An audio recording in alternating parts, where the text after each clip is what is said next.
3 Dialogues between Hylas and Philonous. By George Berkeley. The first dialogue. Philonous. Good morrow, Hylas, I did not expect to find you abroad so early. Hylas. It is indeed something unusual. But my thoughts were so taken up with a subject I was discoursing of last night, that finding I could not sleep, I resolved to rise and take a turn in the garden. Phil. It happened well, to let you see what innocent and agreeable pleasures you lose every morning. Can there be a pleasanter time of the day, or a more delightful season of the year? That purple sky, those wild but sweet notes of birds, the fragrant bloom upon the trees and flowers, the gentle influence of the rising sun, these and 1,000 nameless beauties of nature inspire the soul with secret transports. Its faculties too being at this time fresh and lively, are fit for those meditations, which the solitude of a garden and tranquillity of the morning naturally dispose us to. But I am afraid I interrupt your thoughts, for you seemed very intent on something. Well. It is true, I was, and shall be obliged to you if you will permit me to go on in the same vein. Not that I would by any means deprive myself of your company, for my thoughts always flow more easily in conversation with a friend, than when I am alone, but my request is, that you would suffer me to impart my reflections to you. Phil. With all my heart, it is what I should have requested myself if you had not prevented me. Well. I was considering the odd fate of those men who have in all ages, through an affectation of being distinguished from the vulgar, or some unaccountable turn of thought, pretended either to believe nothing at all, or to believe the most extravagant things in the world. This however might be borne, if their paradoxes and skepticism did not draw after them some consequences of general disadvantage to mankind. But the mischief lieth here, that when men of less leisure see them who are supposed to have spent their whole time in the pursuits of knowledge professing an entire ignorance of all things, or advancing such notions as are repugnant to plain and commonly received principles, they will be tempted to entertain suspicions concerning the most important truths, which they had hitherto held sacred and unquestionable. Phil. I entirely agree with you, as to the ill tendency of the affected doubts of some philosophers, and fantastical conceits of others. I am even so far gone of late in this way of thinking, that I have quitted several of the sublime notions I had got in their schools for vulgar opinions. And I give it you on my word. Since this revolt from metaphysical notions to the plain dictates of nature and common sense, I find my understanding strangely enlightened, so that I can now easily comprehend a great many things which before were all mystery and riddle. Well. I am glad to find there was nothing in the accounts I heard of you. Phil. Pray, what were those? Well. You were represented, in last night's conversation, as one who maintained the most extravagant opinion that ever entered into the mind of man, to wit, that there is no such thing as material substance in the world. Phil.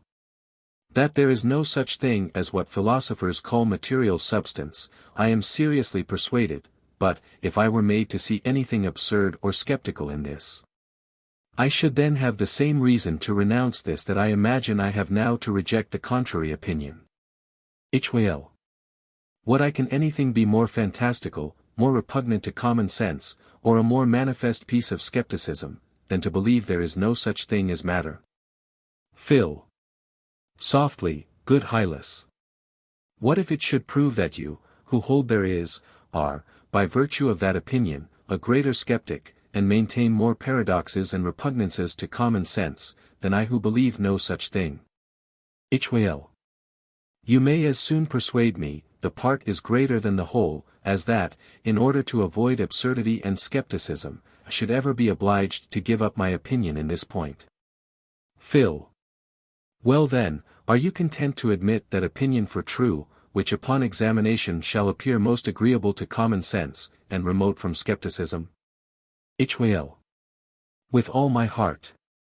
Since you are for raising disputes about the plainest things in nature, I am content for once to hear what you have to say. Phil. Pray, Hylas, what do you mean by a skeptic? Well. I mean what all men mean, one that doubts of everything. Phil.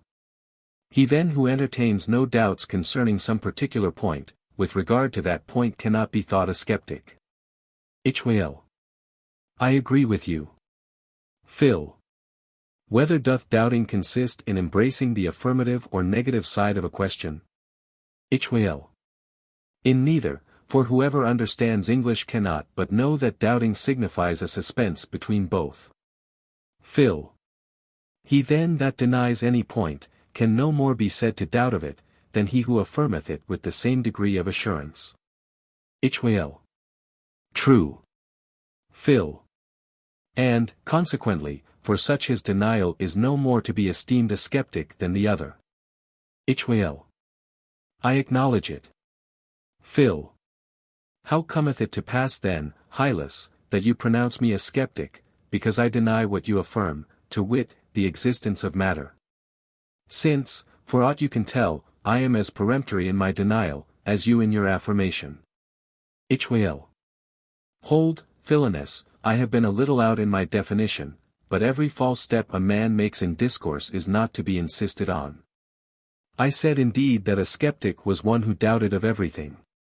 But I should have added, or who denies the reality and truth of things. Phil.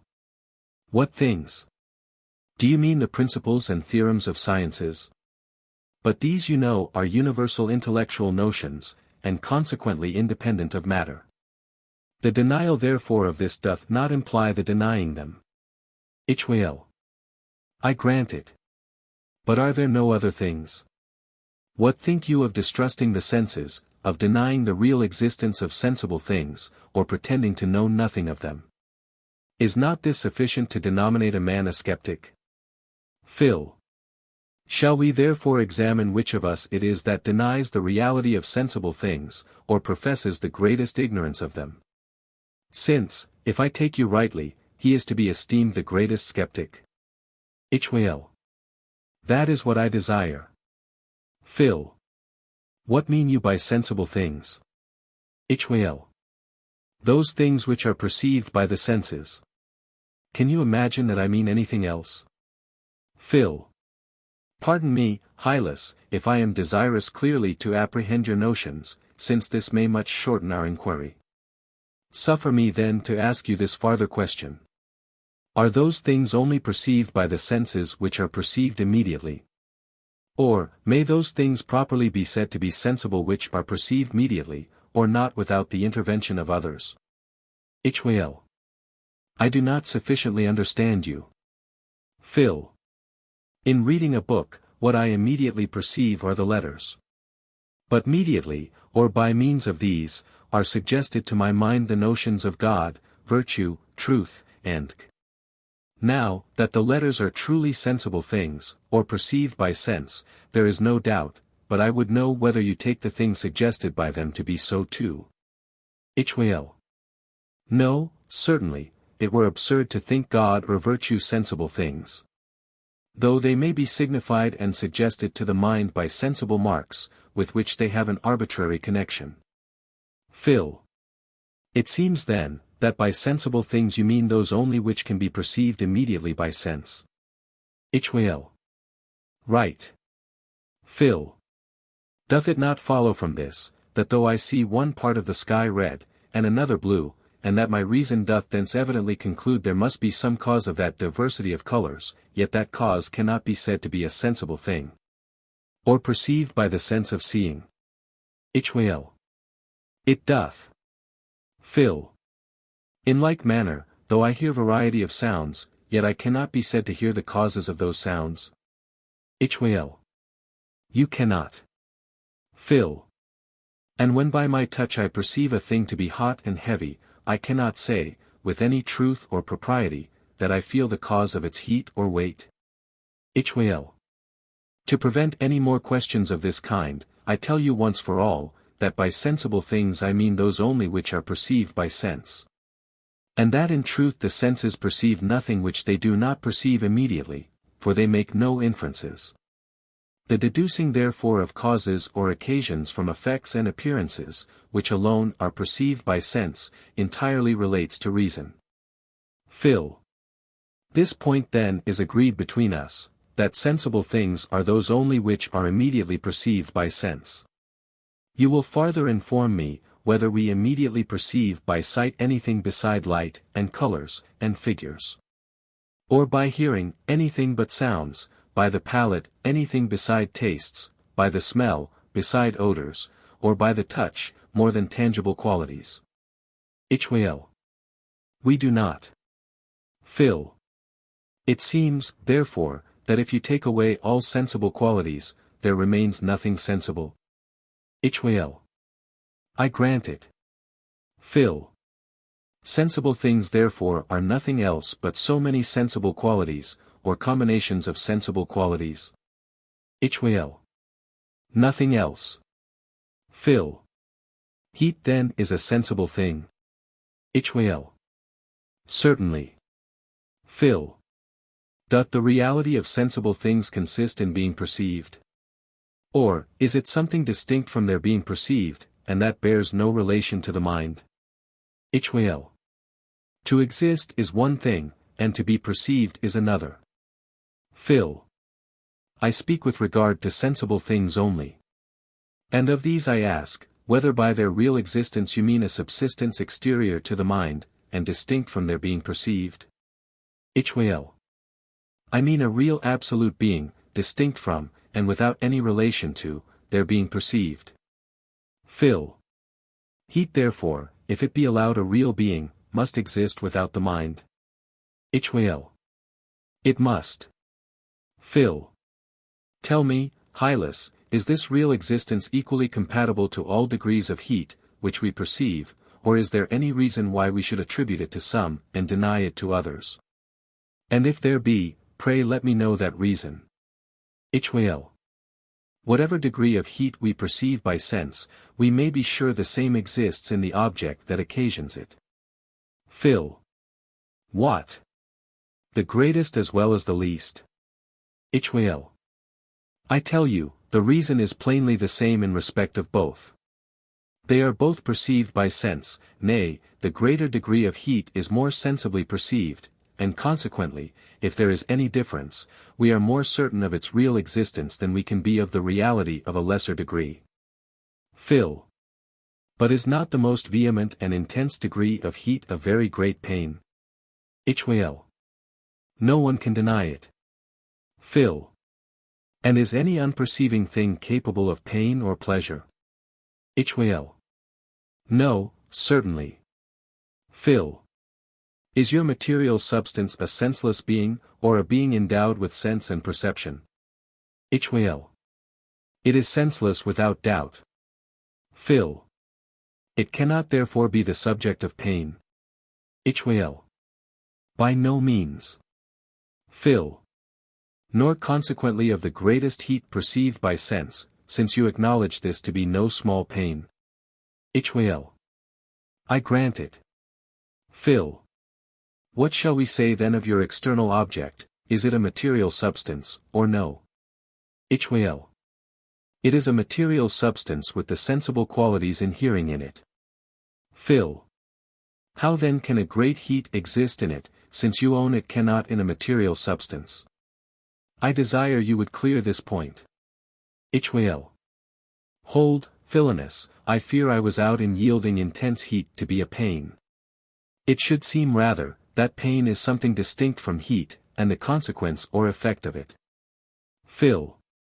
Upon putting your hand near the fire, do you perceive one simple uniform sensation, or two distinct sensations? Hylas.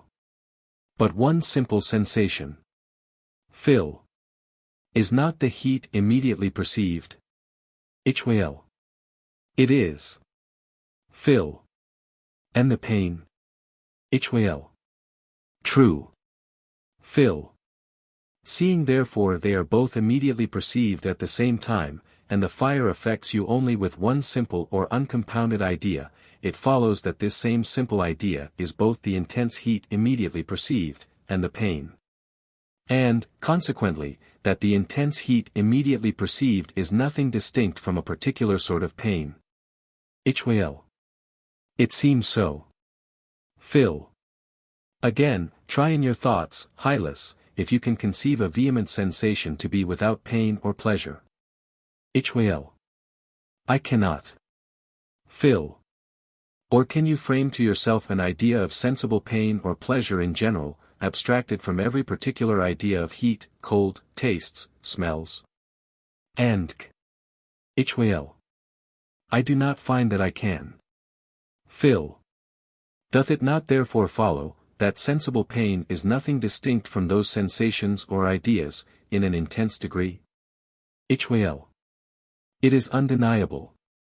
And, to speak the truth, I begin to suspect a very great heat cannot exist but in a mind perceiving it. Phil. What? Are you then in that skeptical state of suspense, between affirming and denying? Hyl. I think I may be positive in the point. A very violent and painful heat cannot exist without the mind. Phil. It hath not therefore according to you, any real being? Hyl. I own it. Phil. Is it therefore certain, that there is no body in nature really hot? Hyl. I have not denied there is any real heat in bodies. I only say, there is no such thing as an intense real heat. Phil. But, did you not say before that all degrees of heat were equally real? Or, if there was any difference, that the greater were more undoubtedly real than the lesser? Hyl. True, but it was because I did not then consider the ground there is for distinguishing between them, which I now plainly see. And it is this, because intense heat is nothing else but a particular kind of painful sensation, and pain cannot exist but in a perceiving being, it follows that no intense heat can really exist in an unperceiving corporeal substance. But this is no reason why we should deny heat in an inferior degree to exist in such a substance. Phil. But how shall we be able to discern those degrees of heat which exist only in the mind from those which exist without it? Hyl. That is no difficult matter. You know the least pain cannot exist unperceived, whatever, therefore, degree of heat is a pain exists only in the mind. But, as for all other degrees of heat, nothing obliges us to think the same of them. Phil. I think you granted before that no unperceiving being was capable of pleasure, any more than of pain. Hyl. I did. Phil. And is not warmth, or a more gentle degree of heat than what causes uneasiness, a pleasure? Hyl. What then? Phil. Consequently, it cannot exist without the mind in an unperceiving substance, or body. Hyl. So it seems. Phil. Since, therefore, as well those degrees of heat that are not painful, as those that are, can exist only in a thinking substance. May we not conclude that external bodies are absolutely incapable of any degree of heat whatsoever? Hyl. On second thoughts, I do not think it so evident that warmth is a pleasure as that a great degree of heat is a pain. Phil. I do not pretend that warmth is as great a pleasure as heat is a pain. But, if you grant it to be even a small pleasure, it serves to make good my conclusion. Hyl. I could rather call it an indolence. It seems to be nothing more than a privation of both pain and pleasure. And that such a quality or state as this may agree to an unthinking substance, I hope you will not deny. Phil. If you are resolved to maintain that warmth, or a gentle degree of heat, is no pleasure, I know not how to convince you otherwise than by appealing to your own sense. But what think you of cold? Hyl. The same that I do of heat. An intense degree of cold is a pain, for to feel a very great cold, is to perceive a great uneasiness, it cannot therefore exist without the mind, but a lesser degree of cold may, as well as a lesser degree of heat. Phil. Those bodies, therefore, upon whose application to our own, we perceive a moderate degree of heat, must be concluded to have a moderate degree of heat or warmth in them. And those, upon whose application we feel a like degree of cold, must be thought to have cold in them. Hyl. They must. Phil. Can any doctrine be true that necessarily leads a man into an absurdity? Hyl. Without doubt it cannot. Phil.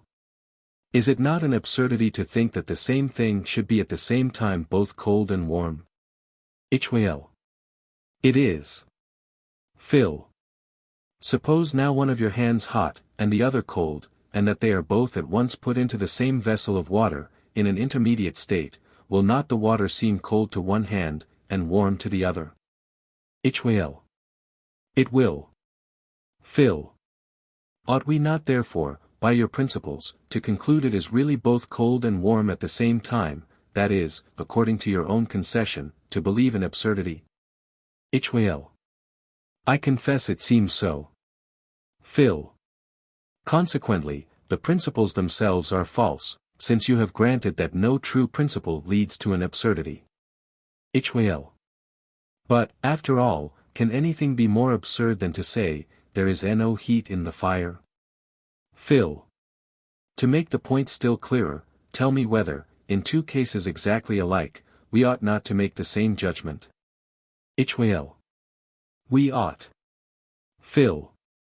When a pin pricks your finger, doth it not rend and divide the fibers of your flesh? Hyl. It doth. Phil. And when a coal burns your finger, doth it any more? Hyl. It doth not. Phil. Since, therefore, you neither judge the sensation itself occasioned by the pin, nor anything like it to be in the pin, you should not, conformably to what you have now granted, judge the sensation occasioned by the fire, or anything like it, to be in the fire. Hyl.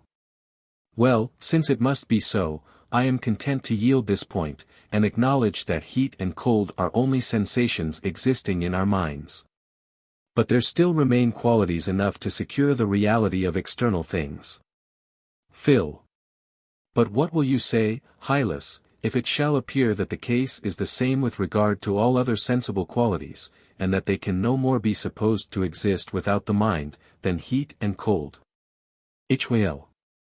Then indeed you will have done something to the purpose, but that is what I despair of seeing proved. Phil. Let us examine them in order. What think you of tastes, do they exist without the mind, or no? Hyl. Can any man in his senses doubt whether sugar is sweet, or wormwood bitter? Phil. Inform me, Hylas. Is a sweet taste a particular kind of pleasure or pleasant sensation, or is it not? Hyl. It is. Phil. And is not bitterness some kind of uneasiness or pain? Hyl. I grant it. Phil. If therefore sugar and wormwood are unthinking corporeal substances existing without the mind, how can sweetness and bitterness, that is, pleasure and pain, agree to them? Hyl. Hold, Philonous, I now see what it was delude time. You asked whether heat and cold, sweetness were not particular sorts of pleasure and pain, to which simply, that they were. Whereas I should have thus distinguished, those qualities, as perceived by us, are pleasures or pair existing in the external objects. We must not therefore conclude absolutely, that there is no heat in the fire, or sweetness in the sugar, but only that heat or sweetness, as perceived by us, are not in the fire or sugar. What say you to this? Phil. I say it is nothing to the purpose. Our discourse proceeded altogether concerning sensible things, which you define to be, the things we immediately perceive by our senses. Whatever other qualities, therefore, you speak of as distinct from these, I know nothing of them, neither do they at all belong to the point in dispute. You may, indeed, pretend to have discovered certain qualities which you do not perceive, and assert those insensible qualities exist in fire and sugar. But what use can be made of this to your present purpose, I am at a loss to conceive. Tell me then once more, do you acknowledge that heat and cold, sweetness and bitterness, meaning those qualities which are perceived by the senses, do not exist without the mind? Hyl. I see it is to no purpose to hold out, so I give up the cause as to those mentioned qualities. Though I profess it sounds oddly, to say that sugar is not sweet. Phil. But, for your farther satisfaction, take this along with you, that which at other times seems sweet, shall, to a distempered palate, appear bitter. And, nothing can be plainer than that divers persons perceive different tastes in the same food. Since that which one man delights in, another abhors. And how could this be, if the taste was something really inherent in the food? Hyl. I acknowledge I know not how. Phil. In the next place, odors are to be considered. And, with regard to these, I would fain know whether what hath been said of tastes doth not exactly agree to them. Are they not so many pleasing or displeasing sensations? Hyl. They are. Phil. Can you then conceive it possible that they should exist in an unperceiving thing? Hyl. I cannot. Phil. Or, can you imagine that filth and ordure affect those brute animals that feed on them out of choice, with the same smells which we perceive in them? Hyl. By no means. Phil. May we not therefore conclude of smells, as of the other forementioned qualities, that they cannot exist in any but a perceiving substance or mind? Hyl. I think so. Phil. Then as to sounds, what must we think of them? Are they accidents really inherent in external bodies, or not? Hyl. That they inhere not in the sonorous bodies is plain from hence, because a bell struck in the exhausted receiver of an air pump sends forth no sound. The air, therefore, must be thought the subject of sound. Phil. What reason is there for that, Hylas? Hyl. Because, when any motion is raised in the air, we perceive a sound greater or lesser, according to the air's motion, but without some motion in the air, we never hear any sound at all. Phil. And granting that we never hear a sound but when some motion is produced in the air, yet I do not see how you can infer from thence, that the sound itself is in the air. Hyl. It is this very motion in the external air that produces in the mind the sensation of sound. For, striking on the drum of the ear, it causeth a vibration, which by the auditory nerves being communicated to the brain, the soul is thereupon affected with the sensation called sound. Phil. What? Is sound then a sensation? Hyl. I tell you, as perceived by us, it is a particular sensation in the mind. Phil. And can any sensation exist without the mind? Hyl. No, certainly. Phil. How then can sound, being a sensation, exist in the air, if by the air you mean a senseless substance existing without the mind? Hyl. You must distinguish, Philonous, between sound as it is perceived by us, and as it is in itself. Or, which is the same thing, between the sound we immediately perceive, and that which exists without us. The former, indeed, is a particular kind of sensation, but the latter is merely a vibrative or undulatory motion of the air. Phil. I thought I had already obviated that distinction, by answer I gave when you were applying it in a like case before. But, to say no more of that, are you sure then that sound is really nothing but motion? Hyl. I am. Phil. Whatever therefore agrees to real sound, may with truth be attributed to motion. Hyl. It may. Phil. It is then good sense to speak of motion as of a thing that is loud, sweet, acute, or grave. Hyl. I see you are resolved not to understand me. Is it not evident those accidents or modes belong only to sensible sound, or sound in the common acceptation of the word, but not to sound in the real and philosophic sense, which, as I just now told you, is nothing but a certain motion of the air? Phil. It seems then there are two sorts of sound, the one vulgar, or that which is heard, the other philosophical and real. Hyl. Even so. Phil. And the latter consists in motion. Hyl. I told you so before. Phil. Tell me, Hylas, to which of the senses, think you, the idea of motion belongs? To the hearing? Hyl. No, certainly, but to the sight and touch. Phil. It should follow then, that, according to you, real sounds may possibly be seen or felt, but never heard. Hylas. Look you, Philonous, you may, if you please, make a jest of my opinion, but that will not alter the truth of things. I own, indeed, the inferences you draw me into sound something oddly. But common language, you know, is framed by, and for the use of the vulgar. We must not therefore wonder if expressions adapted to exact philosophic notions seem uncouth and out of the way. Phil. Is it come to that? I assure you, I imagine myself to have gained no small point, since you make so light of departing from common phrases and opinions. It being a main part of our inquiry, to examine whose notions are widest of the common road, and most repugnant to the general sense of the world. But, can you think it no more than a philosophical paradox, to say that real sounds are never heard, and that the idea of them is obtained by some other sense? And is there nothing in this contrary to nature and the truth of things? Hylas. To deal ingenuously, I do not like it. And, after the concessions already made, I had as well grant that sounds too have no real being without the mind. Phil. And I hope you will make no difficulty to acknowledge the same of colors. Hylas. Pardon me, the case of colors is very different. Can anything be plainer than that we see them on the objects? Phil. The objects you speak of are, I suppose, corporeal substances existing without the mind? Hylas. They are. Phil. And have true and real colors and hearing in them?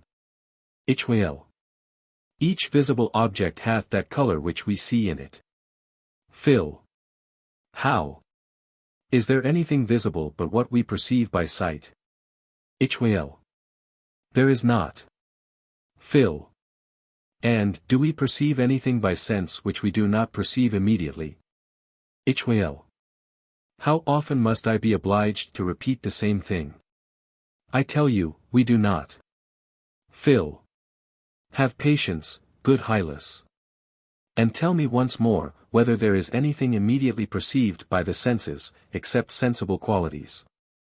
I know you asserted there was not, but I would now be informed, whether you still persist in the same opinion. Hylas. I do. Phil. Pray, is your corporeal substance either a sensible quality, or made up of sensible qualities? Hylas. What a question that is!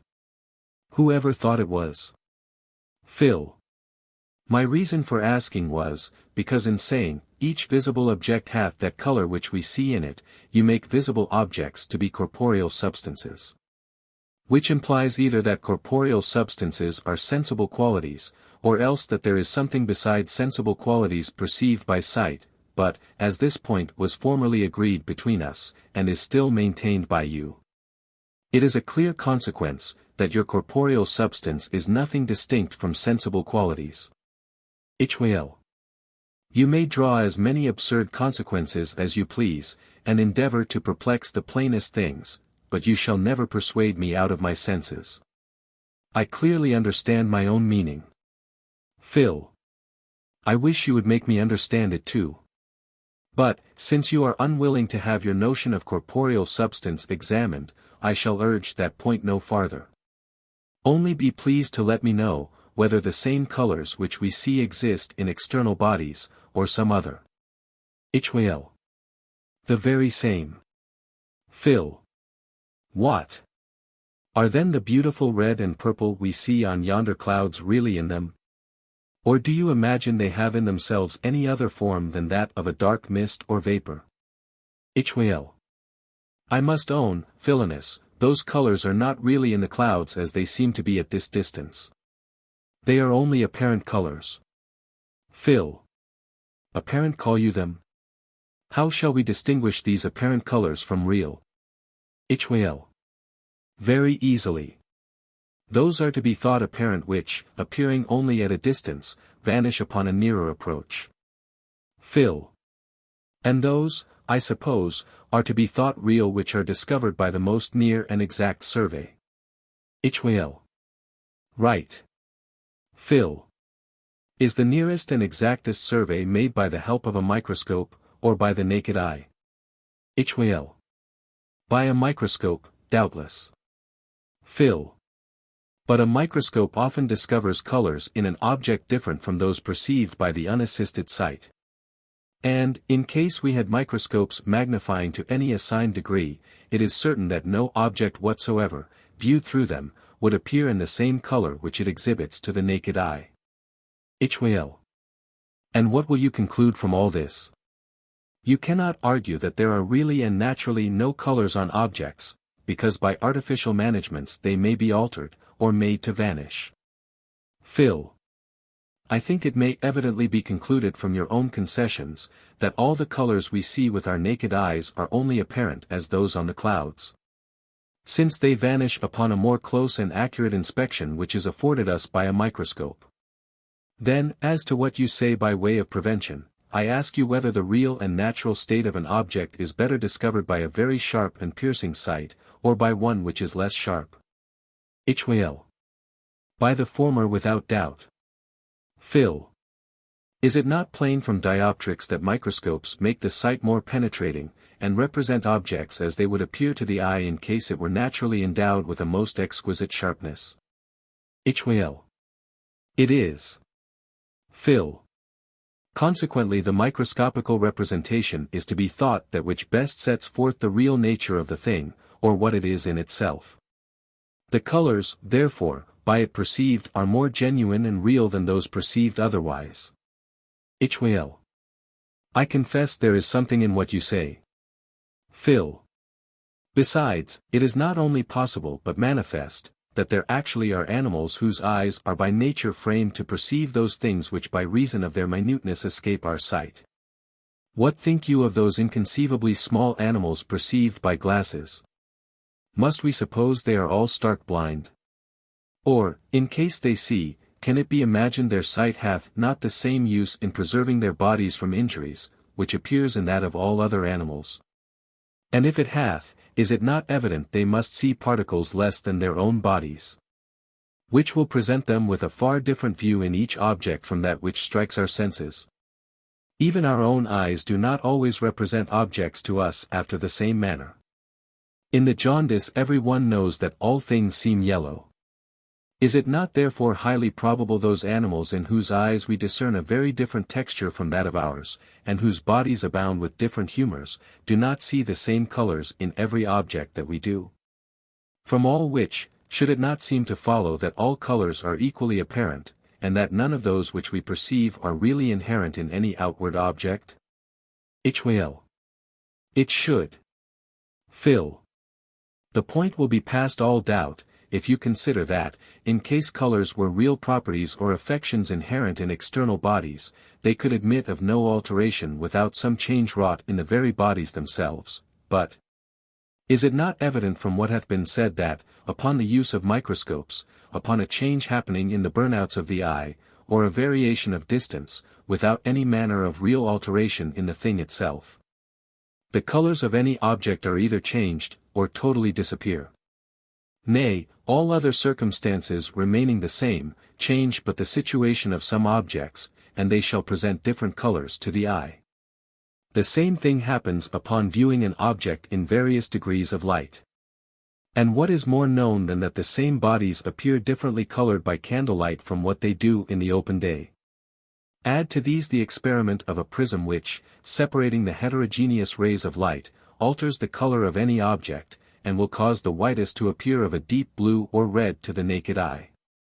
And now tell me whether you are still of opinion that every body hath its true real color inhering in it. And, if you think it hath, I would fain know farther from you, what certain distance and position of the object, what peculiar texture and formation of the eye, what degree or kind of light is necessary for ascertaining that true color, and distinguishing it from apparent ones. Hyl. I own myself entirely satisfied, that they are all equally apparent, and that there is no such thing as color really inhering in external bodies, but that it is altogether in the light. And what confirms me in this opinion is, that in proportion to the light colors are still more or less vivid, and if there be no light, then are there no colors perceived. Besides, allowing there are colors on external objects, yet, how is it possible for us to perceive them? For no external body affects the mind, unless it acts first on our organs of sense. But the only action of bodies is motion. And motion cannot be communicated otherwise than by impulse. A distant object therefore cannot act on the eye, nor consequently make itself or its properties perceivable to the soul. Whence it plainly follows that it is immediately some contiguous substance, which, operating on the eye, occasions a perception of colors, and such is light. Phil. How is light then a substance? Hyl. I tell you, Philonous, external light is nothing but a thin fluid substance, whose minute particles being agitated with a brisk motion, and in various manners reflected from the different surfaces of outward objects to the eyes, communicate different motions to the optic nerves, which, being propagated to the brain, cause therein various impressions, and these are attended with the sensations of red, blue, yellow, and Phil. It seems then the light doth no more than shake the optic nerves. Hyl. Nothing else. Phil. And consequent to each particular motion of the nerves, the mind is affected with a sensation, which is some particular color. Hyl. Right. Phil. And these sensations have no existence without the mind. Hyl. They have not. Phil. How then do you affirm that colors are in the light, since by light you understand a corporeal substance external to the mind? Hyl. Light and colors, as immediately perceived by us, I grant cannot exist without the mind. But in themselves they are only the motions and configurations of certain insensible particles of matter. Phil. Colors then, in the vulgar sense, or taken for the immediate objects of sight, cannot agree to any but a perceiving substance. Hyl. That is what I say. Phil. Well then, since you give up the point as to those sensible qualities which are alone thought colors by all mankind beside, you may hold what you please with regard to those invisible ones of the philosophers. It is not my business to dispute about them. Only I would advise you to bethink yourself, whether, considering the inquiry we are upon, it be prudent for you to affirm, the red and blue which we see are not real colors, but certain unknown motions and figures which no man ever did or can see are truly so. Are not these shocking notions, and are not they subject to as many ridiculous inferences, as those you were obliged to renounce before in the case of sounds? Hyl. I frankly own, Philonous, that it is in vain to longer. Colors, sounds, tastes, in a word all those termed secondary qualities, have certainly no existence without the mind. But by this acknowledgment I must not be supposed to derogate the reality of matter, or external objects. Seeing it is no more than several philosophers maintain, who nevertheless are the farthest imaginable from denying matter. For the clearer understanding of this, you must know sensible qualities are by philosophers divided into primary and secondary. The former are extension, figure, solidity, gravity, motion, and rest, and these they hold exist really in bodies. The latter are those above enumerated, or, briefly, all sensible qualities beside the primary, which they assert are only so many sensations or ideas existing nowhere but in the mind. But all this, I doubt not, you are apprised of. For my part, I have been a long time sensible there was such an opinion current among philosophers, but was never thoroughly convinced of its truth until now. Phil. You are still then of opinion that extension and figures are inherent in external unthinking substances? Hyl. I am. Phil. But what if the same arguments which are brought against secondary qualities will hold good against these also? Hyl. Why then I shall be obliged to think, they too exist only in the mind. Phil. Is it your opinion the very figure and extension which you perceive by sense exist in the outward object or material substance? Hyl. It is. Phil. Have all other animals as good grounds to think the same of the figure and extension which they see and feel? Hyl. Without doubt, if they have any thought at all. Phil. Answer me, Hylas. Think you the senses were bestowed upon all animals for their preservation and well-being in life? Or were they given to men alone for this end? Hylas. I make no question but they have the same use in all other animals. Phil. If so, is it not necessary they should be enabled by them to perceive their own limbs, and those bodies which are capable of harming them? Hylas. Certainly. Phil. A mite therefore must be supposed to see his own foot, and things equal or even less than it, as bodies of some considerable dimension, though at the same time they appear to you scarce discernible, or at best as so many visible points. Hylas. I cannot deny it. Phil. And to creatures less than the mite they will seem yet larger. Hylas. They will. Phil. Insomuch that what you can hardly discern will to another extremely minute animal appear as some huge mountain. Hylas. All this I grant. Phil. Can one and the same thing be at the same time in itself of different dimensions? Hylas. That were absurd to imagine. Phil. But, from what you have laid down it follows that both the extension by you perceived, and that perceived by the mite itself, as likewise all those perceived by lesser animals, are each of them the true extension of the mite's foot. That is to say, by your own principles you are led into an absurdity. Hylas. There seems to be some difficulty in the point. Phil. Again, have you not acknowledged that no real inherent property of any object can be changed without some change in the thing itself? Hylas. I have. Phil. But, as we approach to or recede from an object, the visible extension varies, being at one distance 10 or 100 times greater than another. Doth it not therefore follow from hence likewise that it is not really inherent in the object? Hylas. I own I am at a loss what to think. Phil. Your judgment will soon be determined, if you will venture to think as freely concerning this quality as you have done concerning the rest. Was it not admitted as a good argument, that neither heat nor cold was in the water, because it seemed warm to one hand and cold to the other? Hylas. It was. Phil. Is it not the very same reasoning to conclude, there is no extension or figure in an object, because to one eye it shall seem little, smooth, and round, when at the same time it appears to the other, great, uneven, and regular? Hylas. The very same. But does this latter fact ever happen? Phil. You may at any time make the experiment, by looking with one eye bare, and with the other through a microscope. Hylas. I know not how to maintain it. And yet I am loath to give up extension, I see so many odd consequences following upon such a concession. Phil. Odd, say you? After the concessions already made, I hope you will stick at nothing for its oddness. But, on the other hand, should it not seem very odd, if the general reasoning which includes all other sensible qualities did not also include extension?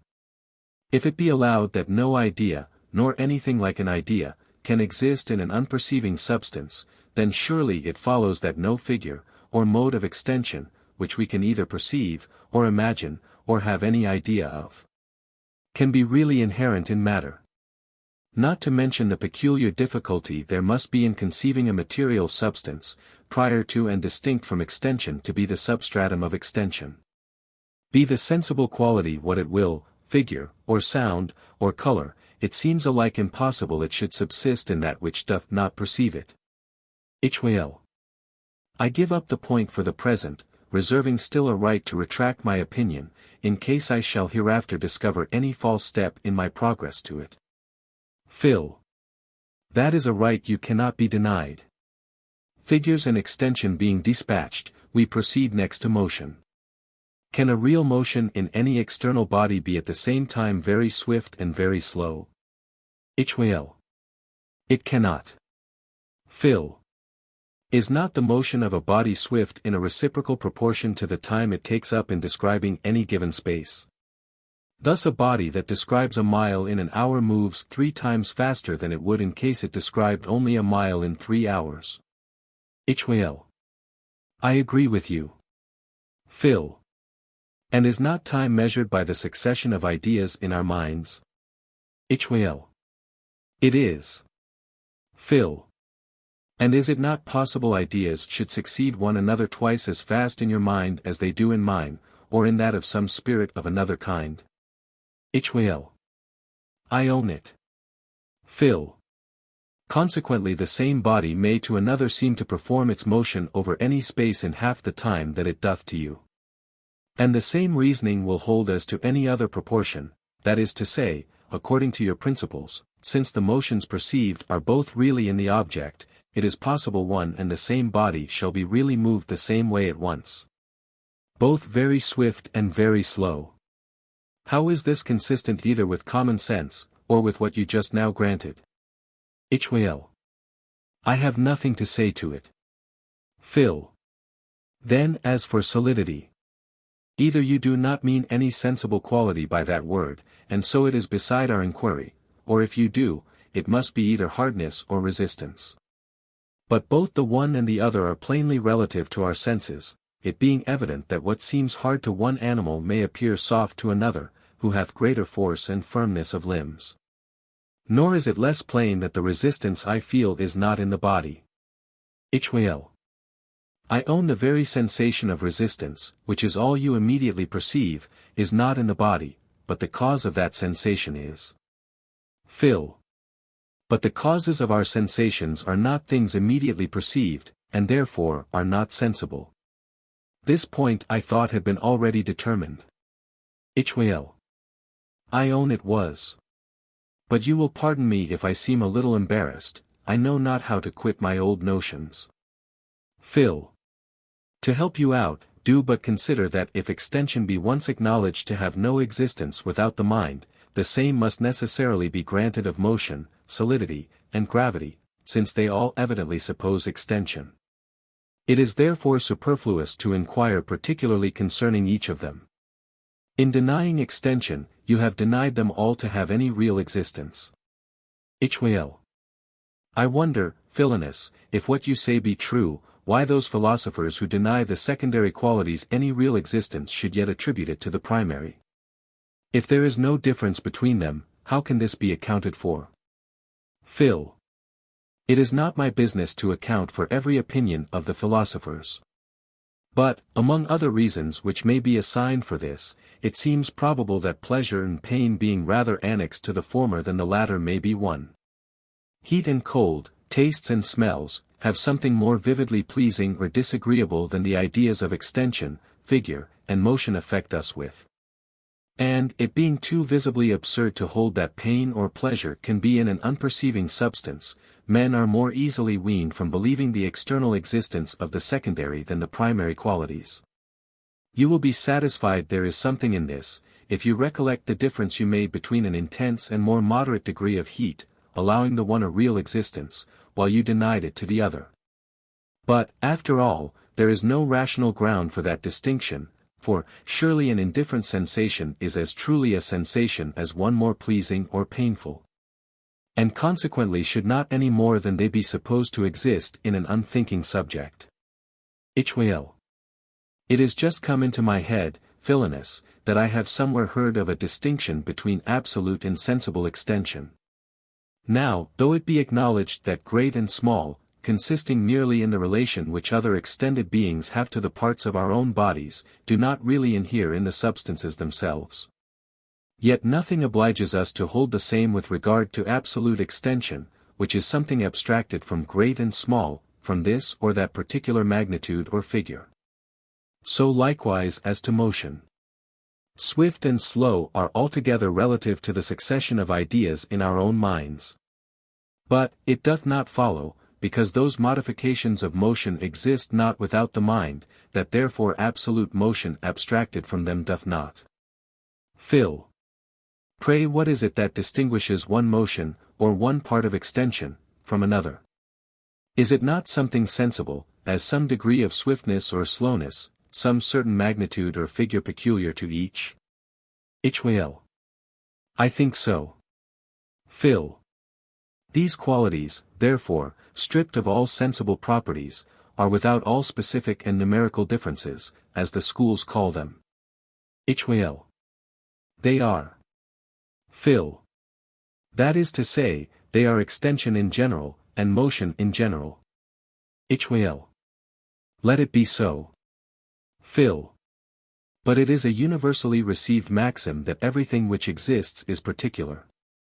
How then can motion in general, or extension in general, exist in any corporeal substance? Hyl. I will take time to solve your difficulty. Phil. But I think the point may be speedily decided. Without doubt you can tell whether you are able to frame this or that idea. Now I am content to put our dispute on this issue. If you can frame in your thoughts a distinct abstract idea of motion or extension, divested of all those sensible modes, as swift and slow, great and small, round and square, and the like, which are acknowledged to exist only in the mind, I will then yield the point you contend for. But if you cannot, it will be unreasonable on your side to insist any longer upon what you have no notion of. Hyl. To confess ingenuously, I cannot. Phil. Can you even separate the ideas of extension and motion from the ideas of all those qualities which they who make the distinction term secondary? Hyl. What? Is it not an easy matter to consider extension and motion by themselves, abstracted from all other sensible qualities? Pray, how do the mathematicians treat of them? Phil. I acknowledge, Hylas, it is not difficult to form general propositions and reasonings about those qualities, without mentioning any other, and, in this sense, to consider or treat of them abstractedly. But, how doth it follow that, because I can pronounce the word motion by itself, I can form the idea of it in my mind exclusive of body? Or, because theorems may be made of extension and figures, without any mention of great or small, or any other sensible mode or quality, that therefore it is possible such an abstract idea of extension, without any particular size or figure, or sensible quality, should be distinctly formed, and apprehended by the mind? Mathematicians treat of quantity, without regarding what other sensible qualities it is attended with, as being altogether indifferent to their demonstrations. But, when laying aside the words, they contemplate the bare ideas, I believe you will find, they are not the pure abstracted ideas of extension. Hyl. But what say you to pure intellect? May not abstracted ideas be framed by that faculty? Phil. Since I cannot frame abstract ideas at all, it is plain I cannot frame them by the help of pure intellect, whatsoever faculty you understand by those words. Besides, not to inquire into the nature of pure intellect and its spiritual objects, as virtue, reason, God, or the like, thus much seems manifest, that sensible things are only to be perceived by sense, or represented by the imagination. Figures, therefore, and extension, being originally perceived by sense, do not belong to pure intellect, but, for your farther satisfaction, try if you can frame the idea of any figure, abstracted from all particularities of size, or even from other sensible qualities. Hyl. Let me think a little, I do not find that I can. Phil. And can you think it possible that should really exist in nature which implies a repugnancy in its conception? Hyl.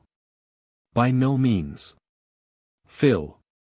Since therefore it is impossible even for the mind to disunite the ideas of extension and motion from all other sensible qualities, doth it not follow, that where the one exists there necessarily the other exists likewise? Hyl. It should seem so. Phil. Consequently, the very same arguments which you admitted as conclusive against the secondary qualities are, without any farther application of force, against the primary too. Besides, if you will trust your senses, is it not plain all sensible qualities coexist, or to them appear as being in the same place? Do they ever represent a motion, or figure, as being divested of all other visible and tangible qualities? Hyl. You need say no more on this head. I am free to own, if there be no secret error or oversight in our proceedings hitherto, that all sensible qualities are alike to be denied existence without the mind. But, my fear is that I have been too liberal in my former concessions, or overlooked some fallacy or other. In short, I did not take time to think. Phil. For that matter, Hylas, you may take what time you please in reviewing the progress of our inquiry.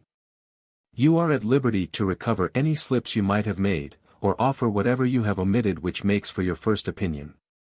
Hyl. One great oversight I take to be this, that I did not sufficiently distinguish the object from the sensation. Now, though this latter may not exist without the mind, yet it will not thence follow that the former cannot. Phil. What object do you mean? The object of the senses? Hyl. The same.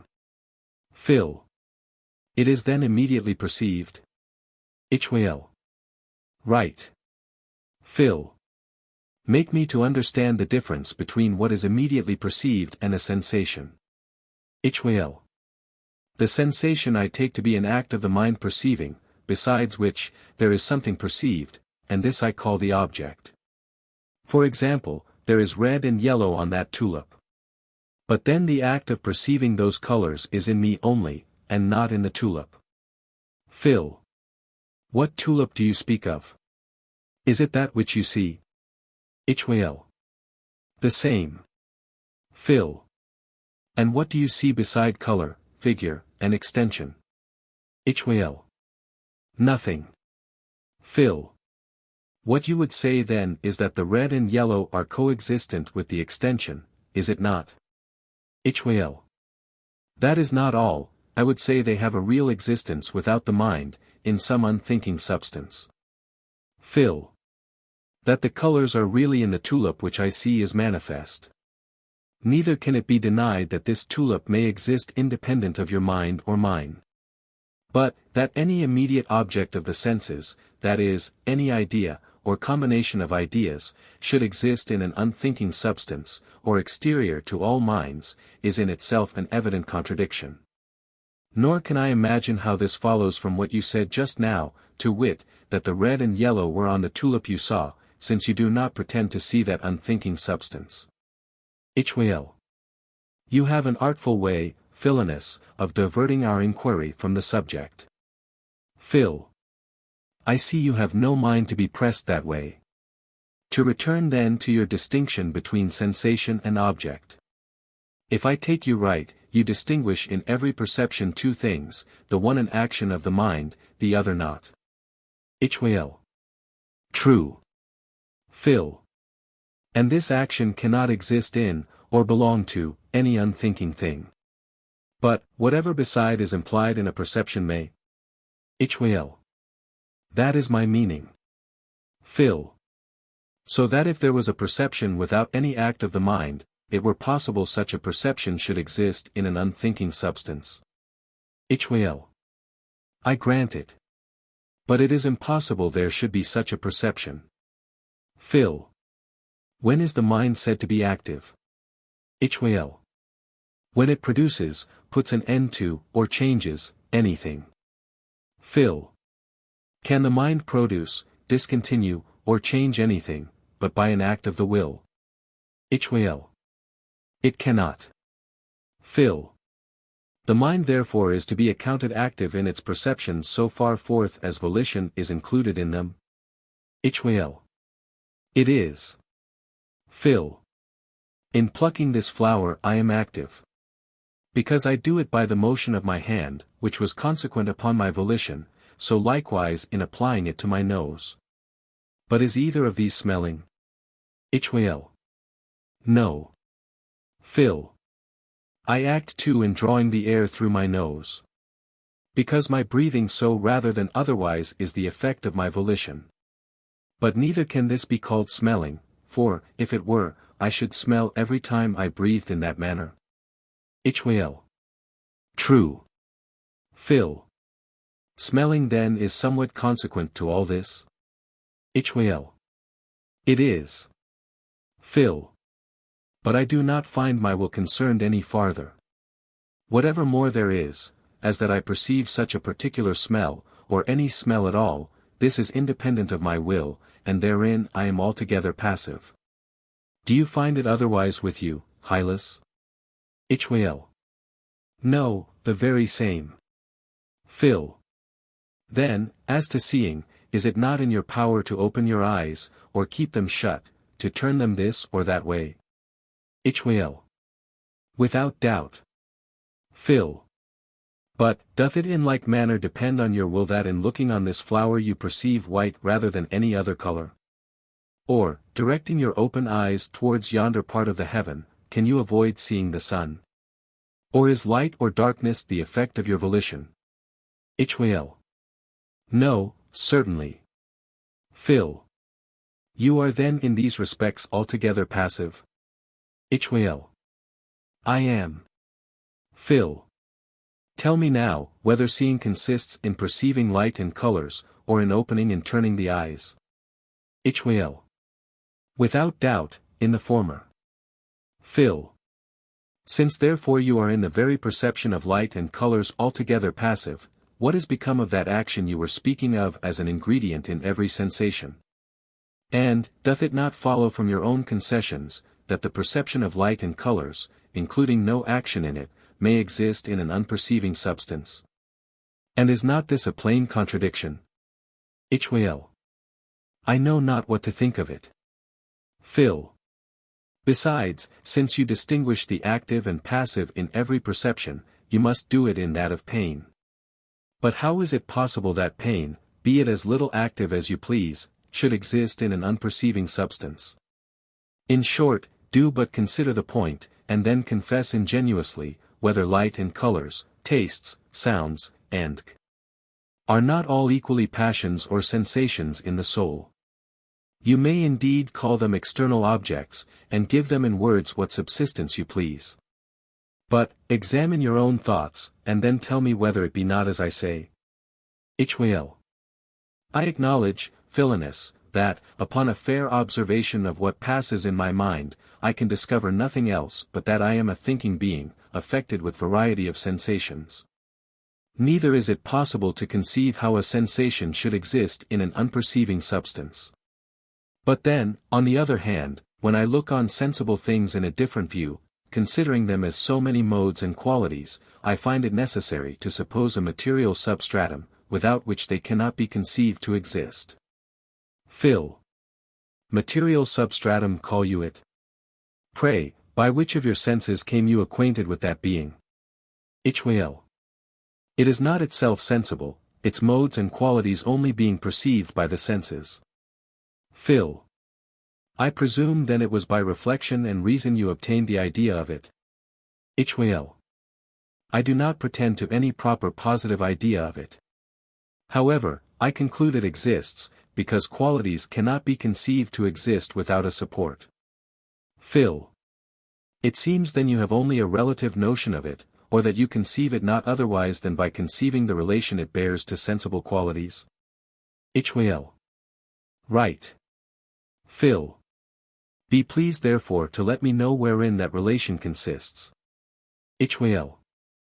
Is it not sufficiently expressed in the term substratum or substance? Phil.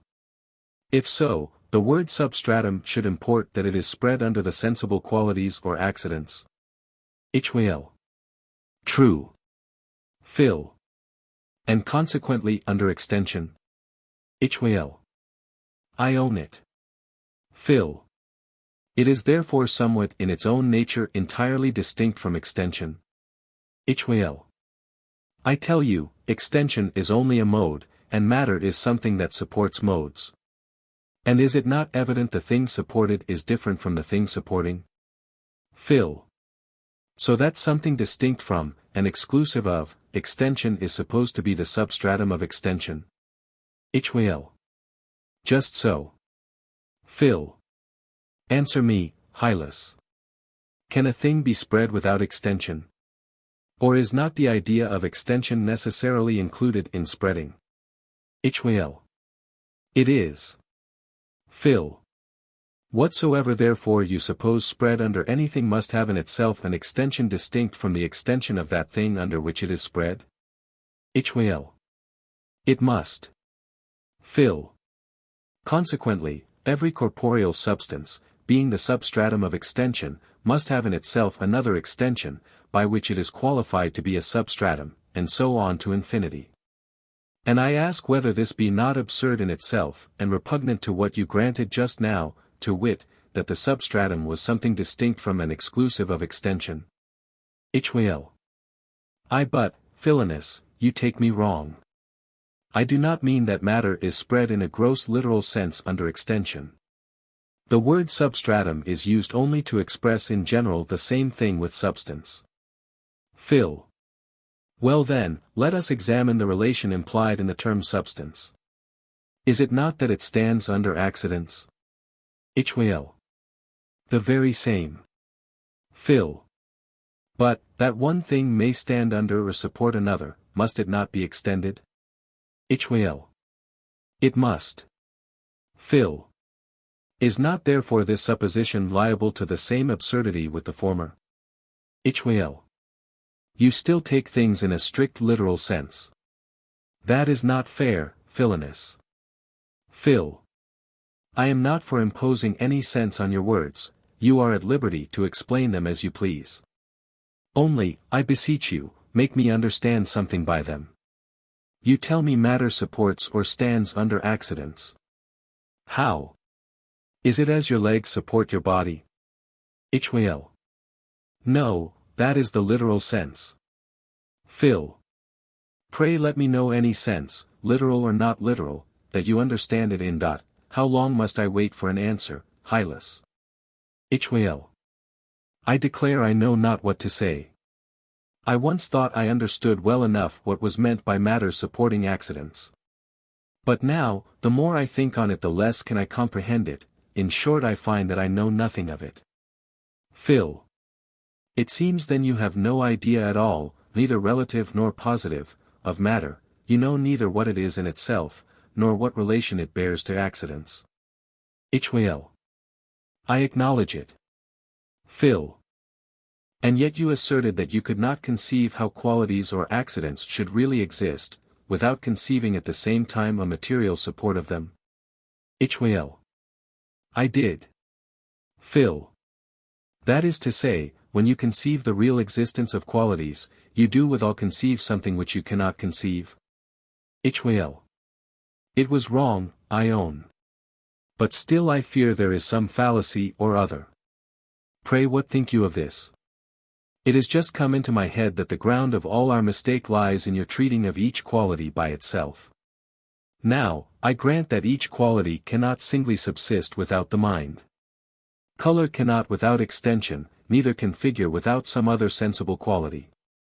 But, as the several qualities united or blended together form entire sensible things, nothing hinders why such things may not be supposed to exist without the mind. Phil. Either, Hylas, you are jesting, or have a very bad memory.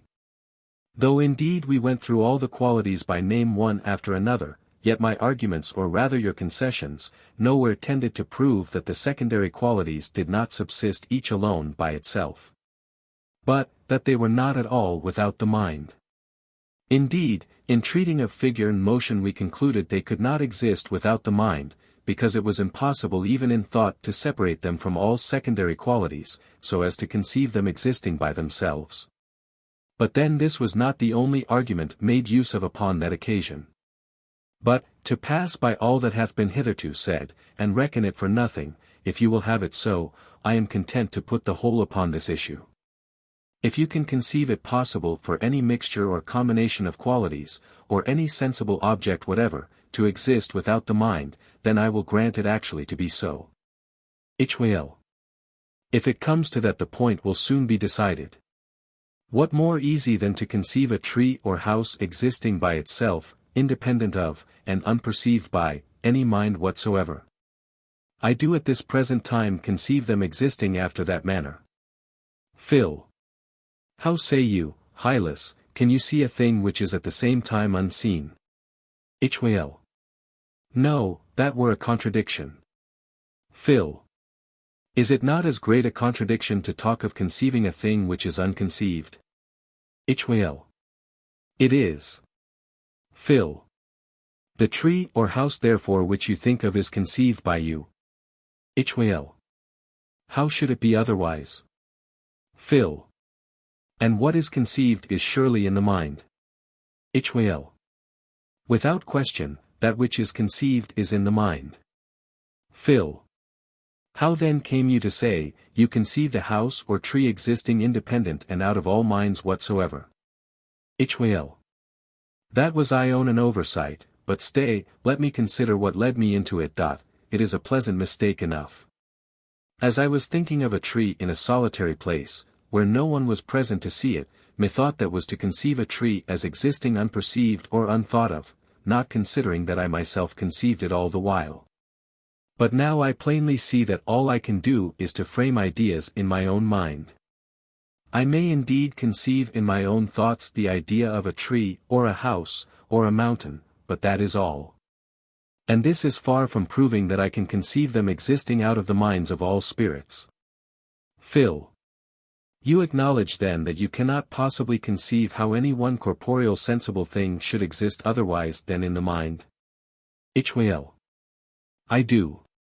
Phil. And yet you will earnestly contend for the truth of that which you cannot so much as conceive? Hylas. I profess I know not what to think, but still there are some scruples remain with me. Is it not certain I see things at a distance? Do we not perceive the stars and moon, for example, to be a great way off? Is not this, I say, manifest to the senses? Phil. Do you not in a dream too perceive those or the like objects? Hylas. I do. Phil. And have they not then the same appearance of being distant? Hylas. They have. Phil. But you do not thence conclude the apparitions in a dream to be without the mind? Hylas. By no means. Phil. You ought not therefore to conclude that sensible objects are without the mind, from their appearance, or manner wherein they are perceived. Hylas. I acknowledge it. But doth not my sense deceive me in those cases? Phil. By no means. The idea or thing which you immediately perceive, neither sense nor reason informs you that it actually exists without the mind. By sense you only know that you are affected with such certain sensations of light and colors, and these you will not say are without the mind. Hylas. True, but, beside all that, do you not think the sight suggests something of outness or distance? Phil. Upon approaching a distant object, do the visible size and figure change perpetually, or do they appear the same at all distances? Hylas. They are in a continual change. Phil. Sight therefore doth not suggest, or any way inform you, that the visible object you immediately perceive exists at a distance, or will be perceived when you advance farther onward. There being a continued series of visible objects succeeding each other during the whole time of your approach.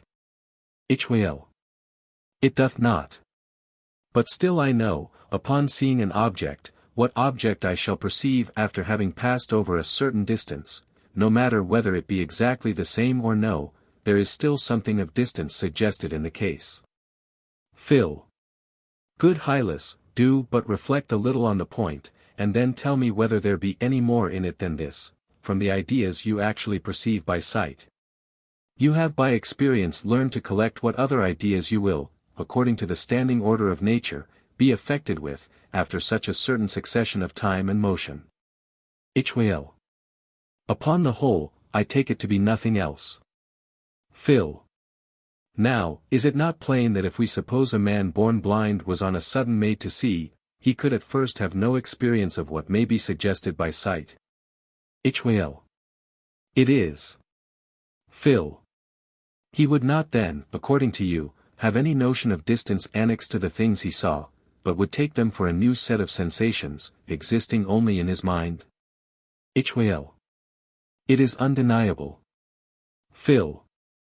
But, to make it still more plain, is not distance a line turned endwise to the eye? Hylas. It is. Phil. And can a line so situated be perceived by sight? Hylas. It cannot. Phil. Doth it not therefore follow that distance is not properly and immediately perceived by sight? Hylas. It should seem so. Phil. Again, is it your opinion that colors are at a distance? Hylas. It must be acknowledged they are only in the mind. Phil. But do not colors appear to the eye as coexisting in the same place with extension and figures? Hyl. They do. Phil. How can you then conclude from sight that figures exist without, when you acknowledge colors do not? The sensible appearance being the very same with regard to both. Hyl. I know not what to answer. Phil. But, allowing that distance was truly and immediately perceived by the mind, yet it would not thence follow it existed out of the mind. For, whatever is immediately perceived is an idea, and can any idea exist out of the mind? Hyl. To suppose that were absurd, but, inform me, Philonous, can we perceive or know nothing beside our ideas? Phil. As for the rational deducing of causes from effects, that is beside our inquiry. And, by the senses you can best tell whether you perceive anything which is not immediately perceived. And I ask you, whether the things immediately perceived are other than your own sensations or ideas? You have indeed more than once, in the course of this conversation, declared yourself on those points. But you seem, by this last question, to have departed from what you then thought. Hyl. To speak the truth, Philonous, I think there are two kinds of objects, the one perceived immediately, which are likewise called ideas. The other are real things or external objects, perceived by the mediation of ideas, which are their images and representations. Now, I own ideas do not exist without the mind, but the latter sort of objects do. I am sorry I did not think of this distinction sooner, it would probably have cut short your discourse. Phil. Are those external objects perceived by sense or by some other faculty? Hyl. They are perceived by sense. Phil. How is there anything perceived by sense which is not immediately perceived? Hyl. Yes, Philonous, in some sort there is. For example, when I look on a picture or statue of Julius Caesar, I may be said after a manner to perceive him, though not immediately, by my senses. Phil. It seems then you will have our ideas, which alone are immediately perceived, to be pictures of external things, and that these also are perceived by sense, inasmuch as they have a conformity or resemblance to our ideas? Hyl. That is my meaning. Phil. And, in the same way that Julius Caesar, in himself invisible, is nevertheless perceived by sight, real things, in themselves imperceptible, are perceived by sense. Hyl. In the very same. Phil. Tell me, Hylas, when you behold the picture of Julius Caesar, do you see with your eyes any more than some colors and figures, with a certain symmetry and composition of the whole? Hyl. Nothing else. Phil. And would not a man who had never known anything of Julius Caesar see as much? Hyl. He would. Phil. Consequently he hath his sight, and the use of it, in as perfect a degree as you? Hyl. I agree with you. Phil. Whence comes it then that your thoughts are directed to the Roman Emperor, and his are not? This cannot proceed from the sensations or ideas of sense by you then perceived, since you acknowledge you have no advantage over him in that respect. It should seem therefore to proceed from reason and memory, should it not? Hyl. It should. Phil. Consequently, it will not follow from that instance that anything is perceived by sense which is not, immediately perceived.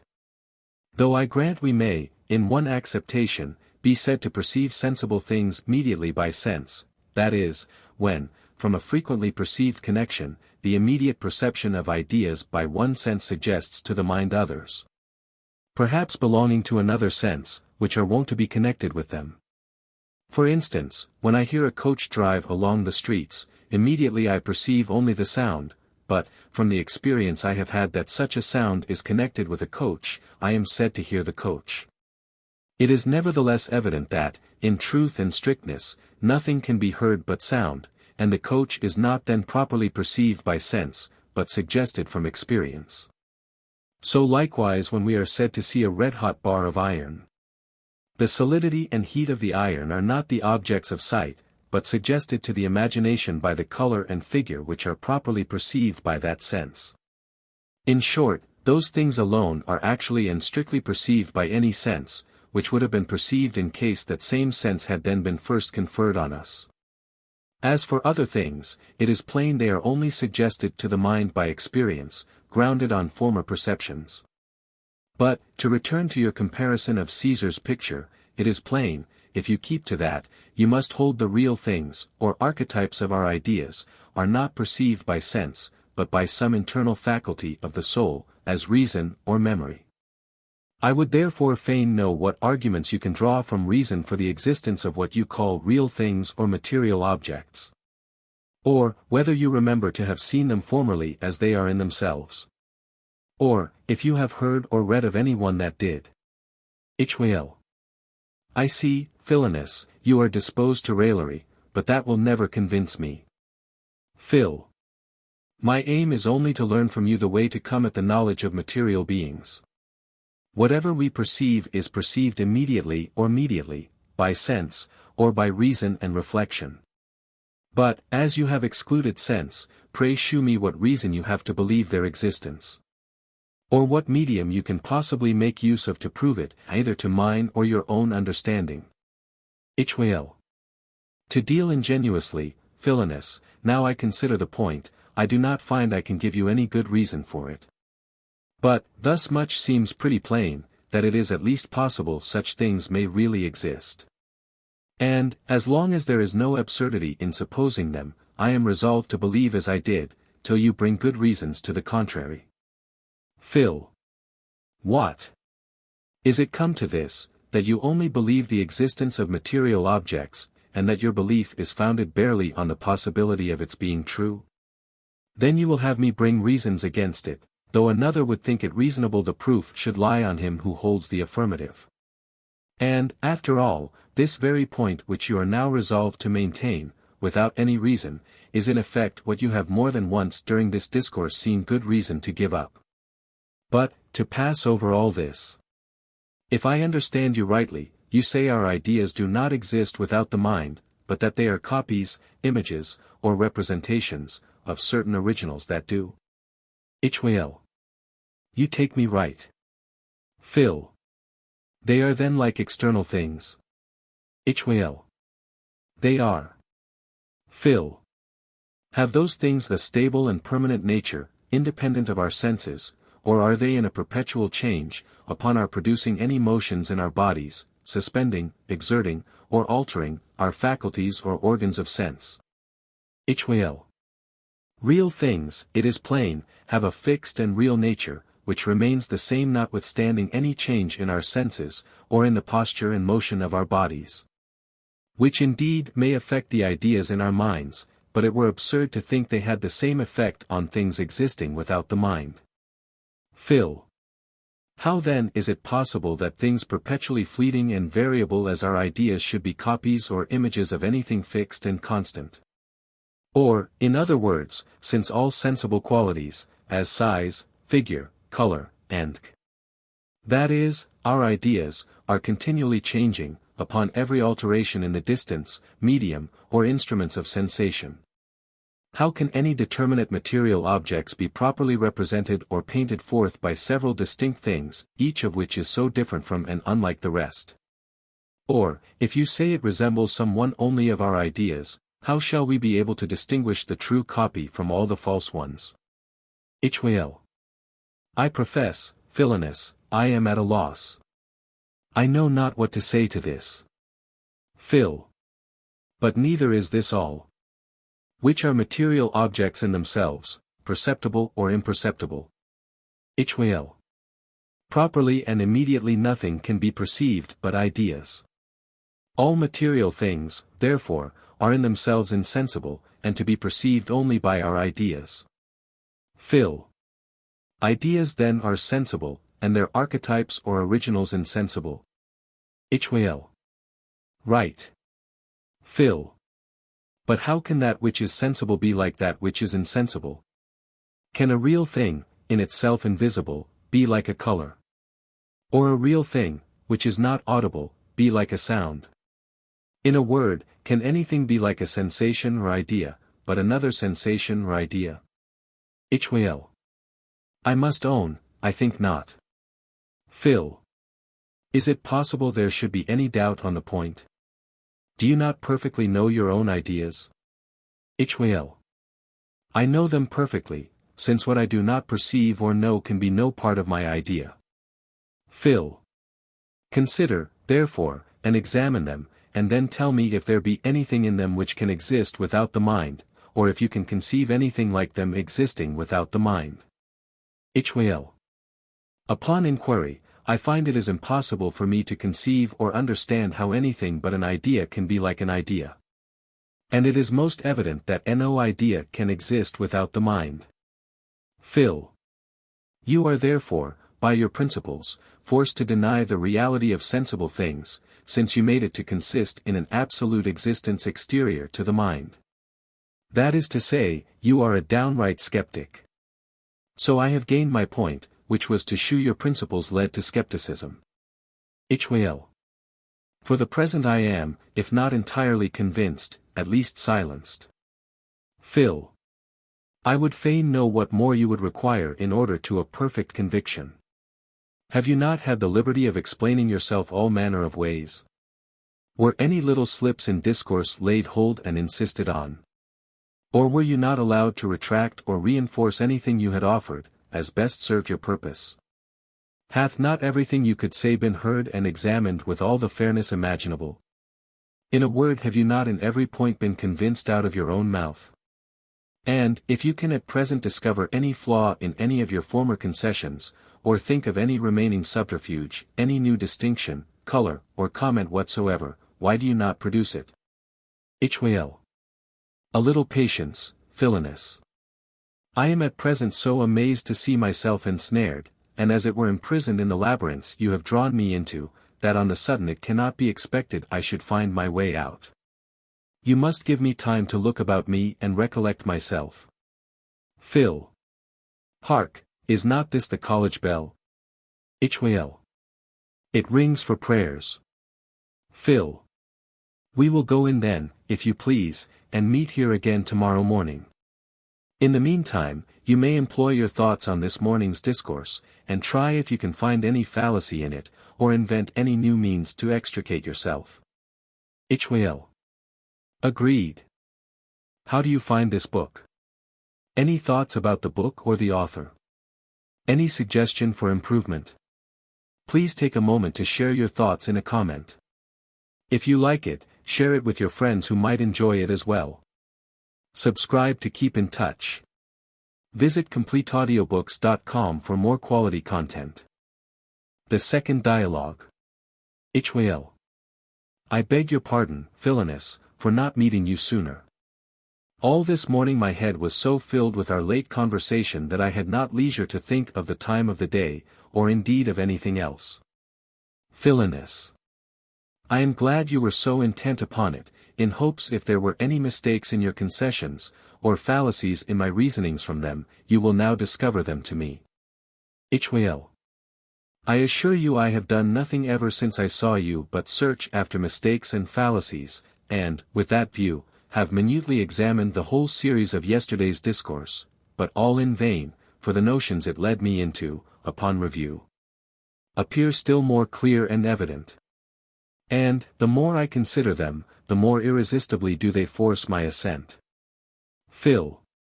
And is not this, think you, a sign that they are genuine, that they proceed from nature, and are conformable to right reason? Truth and beauty are in this alike, that the strictest survey sets them both off to advantage, while the false luster of error and disguise cannot endure being reviewed, or too nearly inspected. Hyl. I own there is a great deal in what you say. Nor can anyone be more entirely satisfied of the truth of those odd consequences, so long as I have in view the reasonings that lead to them. But, when these are out of my thoughts, there seems, on the other hand, something so satisfactory, so natural and intelligible, in the modern way of explaining things that, I profess, I know not how to reject it. Phil. I know not what way you mean. Hyl. I mean the way of accounting for our sensations or ideas. Phil. How is that? Hyl. It is supposed the soul makes her residence in some part of the brain, from which the nerves take their rise, and are thence extended to all parts of the body. And that outward objects, by the different impressions they make on the organs of sense, communicate certain vibrative motions to the nerves. And these being filled with spirits propagate them to the brain or seat of the soul, which, according to the various impressions or traces thereby made in the brain, is variously affected with ideas. Phil. And call you this an explication of the manner whereby we are affected with ideas? Hyl. Why not, Philonous? Have you anything to object against it? Phil. I would first know whether I rightly understand your hypothesis. You make certain traces in the brain to be the causes or occasions of our ideas. Pray tell me whether by the brain you mean any sensible thing. Hyl. What else think you I could mean? Phil. Sensible things are all immediately perceivable. And those things which are immediately perceivable are ideas, and these exist only in the mind. Thus much you have, if I mistake not, long since agreed to. Hyl. I do not deny it. Phil. The brain therefore you speak of, being a sensible thing, exists only in the mind. Now, I would fain know whether you think it reasonable to suppose that one idea or thing existing in the mind occasions all other ideas. And, if you think so, pray how do you account for the origin of that primary idea or brain itself? Hyl. I do not explain the origin of our ideas by that brain which is perceivable to sense, this being itself only a combination of sensible ideas, but by another which I imagine. Phil. But are not things imagined as truly in the mind as things perceived? Hyl. I must confess they are. Phil. It comes, therefore, to the same thing, and you have been all this while accounting for ideas by certain motions or impressions of the brain. That is, by some alterations in an idea, whether sensible or imaginable it matters not. Hyl. I begin to suspect my hypothesis. Phil. Besides spirits, all that we know or conceive are our own ideas. When, therefore, you say all ideas are occasioned by impressions in the brain, do you conceive this brain or no? If you do, then you talk of ideas imprinted in an idea causing that same idea, which is absurd. If you do not conceive it, you talk unintelligibly, instead of forming a reasonable hypothesis. Hyl. I now clearly see it was a mere dream. There is nothing in it. Phil. You need not be much concerned at it. For after all, this way of explaining things, as you called it, could never have satisfied any reasonable man. What connection is there between a motion in the nerves, and the sensations of sound or color in the mind? Or how is it possible these should be the effect of that? Hyl. But I could never think it had so little in it as now it seems to have. Phil. Well then, are you at length satisfied that no sensible things have a real existence? And that you are in truth an errant skeptic? Hyl. It is too plain to be denied. Phil. Look. Are not the fields covered with a delightful verdure? Is there not something in the woods and groves, in the rivers and clear springs, that soothes, that delights, that transports the soul? At the prospect of the wide and deep ocean, or some huge mountain whose top is lost in the clouds, or of an old gloomy forest, are not our minds filled with a pleasing horror? Even in rocks and deserts is there not an agreeable wildness? How sincere a pleasure is it to behold the natural beauties of the earth! To preserve and renew our relish for them, is not the veil of night alternately drawn over her face, and doth she not change her dress with the seasons? How aptly are the elements disposed! What variety and use in the meanest productions of nature! What delicacy, what beauty, what contrivance, in animal and vegetable bodies! How exquisitely are all things suited, as well to their particular ends, as to constitute opposite parts of the whole and, while they mutually aid and support. Do they not also set off and illustrate each other? Raise now your thoughts from this ball of earth to all those glorious luminaries that adorn the high arch of heaven. The motion and situation of the planets, are they not admirable for use and order? Were those, miscalled erratic, globes once known to stray, in their repeated journeys through the pathless void? Do they not measure areas round the sun ever proportioned to the times? So fixed, so immutable are the laws by which the unseen author of nature actuates the universe. How vivid and radiant is the luster of the fixed stars! How magnificent and rich that negligent profusion with which they appear to be scattered throughout the whole azure vault! Yet, if you take the telescope, it brings into your sight a new host of stars that escape the naked eye. Here they seem contiguous and minute, but to a nearer view immense orbs of light at various distances, far sunk in the abyss of space. Now you must call imagination to your aid. The feeble narrow sense cannot descry innumerable worlds revolving round the central fires, and in those worlds the energy of an all-perfect mind displayed in endless forms. But, neither sense nor imagination are big enough to comprehend the boundless extent, with all its glittering furniture. Though the laboring mind exert and strain each power to its utmost reach, there still stands out ungrasped a surplusage immeasurable. Yet all the vast bodies that compose this mighty frame, how distant and remote soever, are by some secret mechanism, some divine art and force, linked in a mutual dependence and intercourse with each other. Even with this earth, which was almost slipped from my thoughts and lost in the crowd of worlds. Is not the whole system immense, beautiful, glorious beyond expression and beyond thought? What treatment, then, do those philosophers deserve, who would deprive these noble and delightful scenes of all reality? How should those principles be entertained that lead us to think all the visible beauty of the creation a false imaginary glare? To be plain, can you expect this skepticism of yours will not be thought extravagantly absurd by all men of sense? Hylas. Other men may think as they please, but for your part you have nothing to reproach me with. My comfort is, you are as much a skeptic as I am. Phil. There, Hylas, I must beg leave to differ from you. Hylas. What? Have you all along agreed to the premises, and do you now deny the conclusion, and leave me to maintain those paradoxes by myself which you led me into? This surely is not fair. Phil. I deny that I agreed with you in those notions that led to skepticism.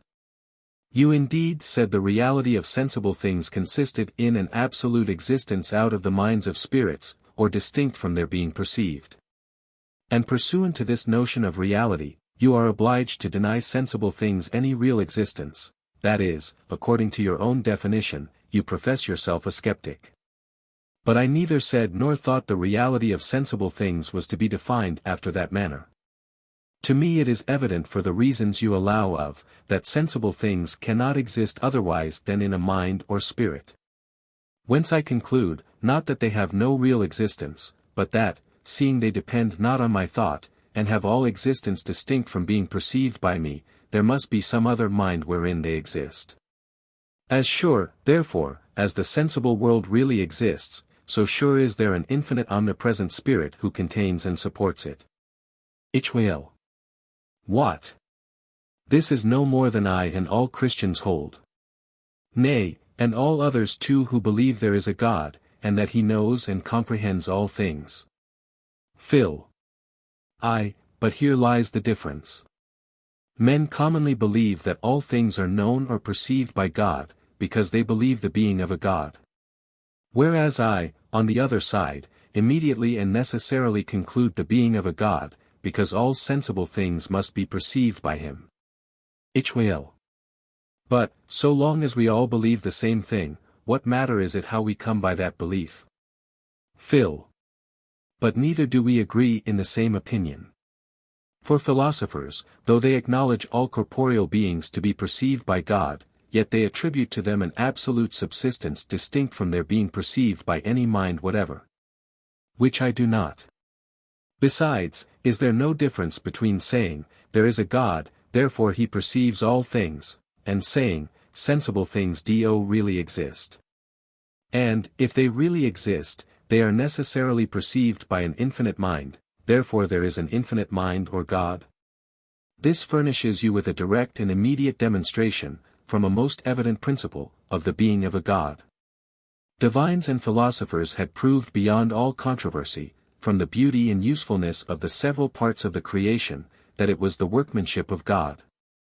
But that, setting aside all help of astronomy and natural philosophy, all contemplation of the contrivance, order, and adjustment of things, an infinite mind should be necessarily inferred from the bare existence of the sensible world, is an advantage to them only who have made this easy reflection, that the sensible world is that which we perceive by our several senses, and that nothing is perceived by the senses beside ideas, and that no idea or archetype of an idea can exist otherwise than in a mind. You may now, without any laborious search into the sciences, without any subtlety of reason, or tedious length of discourse, oppose and baffle the most strenuous advocate for atheism. Those miserable refuges, whether in an eternal succession of unthinking causes and effects, or in a fortuitous concourse of atoms. Those wild imaginations of Van Eyne, Hobbes, and Spinoza, in a word, the whole system of atheism, is it not entirely overthrown, by this single reflection on the repugnancy included in supposing the whole, or any part, even the most rude and shapeless, of the visible world, to exist without a mind? Let any one of those abettors of impiety but look into his own thoughts, and there try if he can conceive how so much as a rock, a desert, a chaos, or confused jumble of atoms, how anything at all, either sensible or imaginable, can exist independent of a mind, and he need go no farther to be convinced of his folly. Can anything be fairer than to put a dispute on such an issue, and leave it to a man himself to see if he can conceive, even in thought, what he holds to be true in fact, and from a notional to allow it a real existence? It cannot be denied there is something highly serviceable to religion in what you advance. But do you not think it looks very like a notion entertained by some eminent moderns, of seeing all things in God? Phil. I would gladly know that opinion, pray explain it to me. They conceive that the soul, being immaterial, is incapable of being united with material things, so as to perceive them in themselves. But that she perceives them by her union with the substance of God, which, being spiritual, is therefore purely intelligible, or capable of being the immediate object of a spirit's thought. Besides, the divine essence contains in it perfections correspondent to each created being, and which are, for that reason, proper to exhibit or represent them to the mind. Phil. I do not understand how our ideas, which are things altogether passive and inert, can be the essence, or any part, or like any part, of the essence or substance of God, who is an impassive, indivisible, pure, active being. Many more difficulties and objections there are which occur at first view against this hypothesis. But I shall only add that it is liable to all the absurdities of the common hypothesis, in making a created world exist otherwise than in the mind of a spirit. Besides all which it hath this peculiar to itself, that it makes that material world serve to no purpose. And, if it pass for a good argument against other hypotheses in the sciences, that they suppose nature, or the divine wisdom, to make something in vain, or do that by tedious roundabout methods which might have been performed in a much more easy and compendious way, what shall we think of that hypothesis which supposes the whole world made in vain? But what say you? Are not you too of opinion that we see all things in God? If I mistake not, what you advance comes near it. Phil. Few men think, yet all have opinions. Hence men's opinions are superficial and confused. It is nothing strange that tenets which in themselves are ever so different, should nevertheless be confounded with each other, by those who do not consider them attentively. I shall not therefore be surprised if some men imagine that I run into the enthusiasm of Malebranche, though in truth I am very remote from it. He builds on the most abstract general ideas, which I entirely disclaim. He asserts an absolute external world, which I deny. He maintains that we are deceived by our senses, and know not the real natures or the true forms and figures of extended beings, of all which I hold the direct contrary. So that upon the whole there are no principles more fundamentally opposite than his and mine. It must be owned that I entirely agree with what the Holy Scripture saith, that in God we live and move and have our being. But that we see things in his essence, after the manner above set forth, I am far from believing. Take here in brief my meaning. It is evident that the things I perceive are my own ideas, and that no idea can exist unless it be in a mind, nor is it less plain that these ideas or things by me perceived, either themselves or their archetypes, exist independently of my mind, since I know myself not to be their author, it being out of my power to determine at pleasure what particular ideas I shall be affected with upon opening my eyes or ears, they must therefore exist in some other mind. Whose will it is they should be exhibited to me? The things, I say, immediately perceived are ideas or sensations, call them which you will. But how can any idea or sensation exist in, or be produced by, anything but a mind or spirit? This indeed is inconceivable. And to assert that which is inconceivable is to talk nonsense, is it not? Ishmael. Without doubt. Phil. But, on the other hand, it is very conceivable that they should exist in and be produced by a spirit. Since this is no more than I daily experience in myself, inasmuch as I perceive numberless ideas. And, by an act of my will, can form a great variety of them, and raise them up in my imagination, though, it must be confessed, these creatures of the fancy are not altogether so distinct, so strong, vivid, and permanent, as those perceived by my senses, which latter are called red things. From all which I conclude, there is a mind which affects me every moment with all the sensible impressions I perceive. And, from the variety, order, and manner of these, I conclude the author of them to be wise, powerful, and good, beyond comprehension. Mark it well. I do not say, I see things by perceiving that which represents them in the intelligible substance of God. This I do not understand, but I say, the things by me perceived are known by the understanding, and produced by the will of an infinite spirit. And is not all this most plain and evident? Is there any more in it than what a little observation in our own minds, and that which passeth in them, not only enables us to conceive, but also obliges us to acknowledge? Ishmael. I think I understand you very clearly, and own the proof you give of a deity seems no less evident than it is surprising. But, allowing that God is the supreme and universal cause of things, yet, may there not be still a third nature besides spirits and ideas? May we not admit a subordinate and limited cause of our ideas? In a word, may there not for all that be matter? Phil. How often must I inculcate the same thing? You allow the things immediately perceived by sense to exist nowhere without the mind. But there is nothing perceived by sense which is not perceived immediately, therefore there is nothing sensible that exists without the mind. The matter, therefore, which you still insist on is something intelligible, I suppose. Something that may be discovered by reason, and not by sense. Ishmael. You are in the right. Phil. Pray let me know what reasoning your belief of matter is grounded on, and what this matter is, in your present sense of it.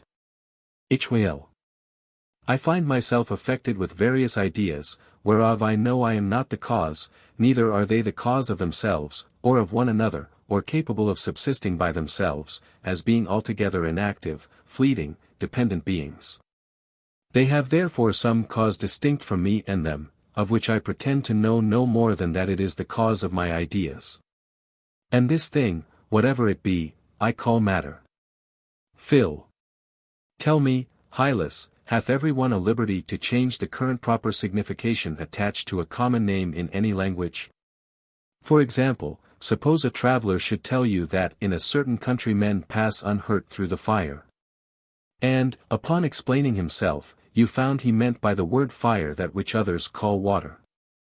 Or, if he should assert that there are trees that walk upon two legs, meaning men by the term trees. Would you think this reasonable? Ishmael. No. I should think it very absurd. Common custom is the standard of propriety in language.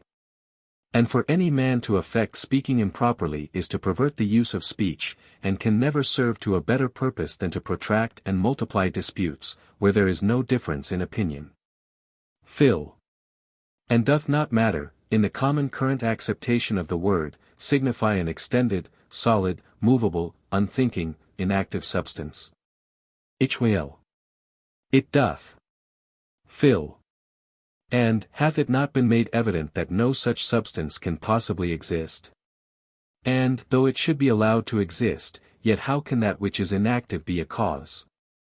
Or that which is unthinking be a cause of thought? You may, indeed, if you please, annex to the word matter a contrary meaning to what is vulgarly received. And tell me you understand by it, an unextended, thinking, active being, which is the cause of our ideas. But what else is this than to play with words, and run into that very fault you just now condemned with so much reason? I do by no means find fault with your reasoning, in that you collect a cause from the phenomena, but I deny that the cause deducible by reason can properly be termed matter. Hylas. There is indeed something in what you say. But I am afraid you do not thoroughly comprehend my meaning. I would by no means be thought to deny that God, or an infinite spirit, is the supreme cause of all things. All I contend for is, that, subordinate to the supreme agent, there is a cause of a limited and inferior nature, which concurs in the production of our ideas, not by any act of will, or spiritual efficiency, but by that kind of action which belongs to matter, viz. Motion. Phil. I find you are at every turn relapsing into your old exploded conceit, of a movable, and consequently an extended, substance, existing without the mind. What? Have you already forgotten you were convinced? Or are you willing I should repeat what has been said on that head? In truth this is not fair dealing in you, still to suppose the being of that which you have so often acknowledged to have no being. But, not to insist farther on what has been so largely handled, I ask whether all your ideas are not perfectly passive and inert, including nothing of action in them. Hylas. They are. Phil. And are sensible qualities anything else but ideas? Hylas. How often have I acknowledged that they are not? Phil. But is not motion a sensible quality? Hylas. It is. Phil. Consequently it is no action. Hylas. I agree with you. And indeed it is very plain that when I stir my finger, it remains passive. But my will which produced the motion is active. Phil. Now, I desire to know, in the first place, whether, motion being allowed to be no action, you can conceive any action besides volition, and, in the second place, whether to say something and conceive nothing be not to talk nonsense, and, lastly, whether, having considered the premises, you do not perceive that to suppose any efficient or active cause of our ideas, other than spirit, is highly absurd and unreasonable. Hylas. I give up the point entirely. But, though matter may not be a cause, yet what hinders its being an instrument, subservient to the supreme agent in the production of our ideas? Phil. An instrument say you. Pray what may be the figure, springs, wheels, and motions, of that instrument? Hylas. Those I pretend to determine nothing of, both the substance and its qualities being entirely unknown to me. Phil. What? You are then of opinion it is made up of unknown parts, that it hath unknown motions, and an unknown shape? Hylas. I do not believe that it hath any figure or motion at all, being already convinced, that no sensible qualities can exist in an unperceiving substance. Phil.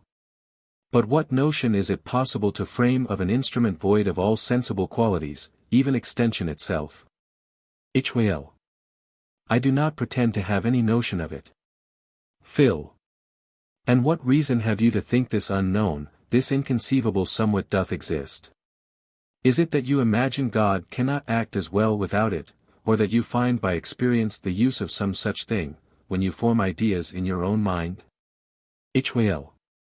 You are always teasing me for reasons of my belief. Pray what reasons have you not to believe it? Phil.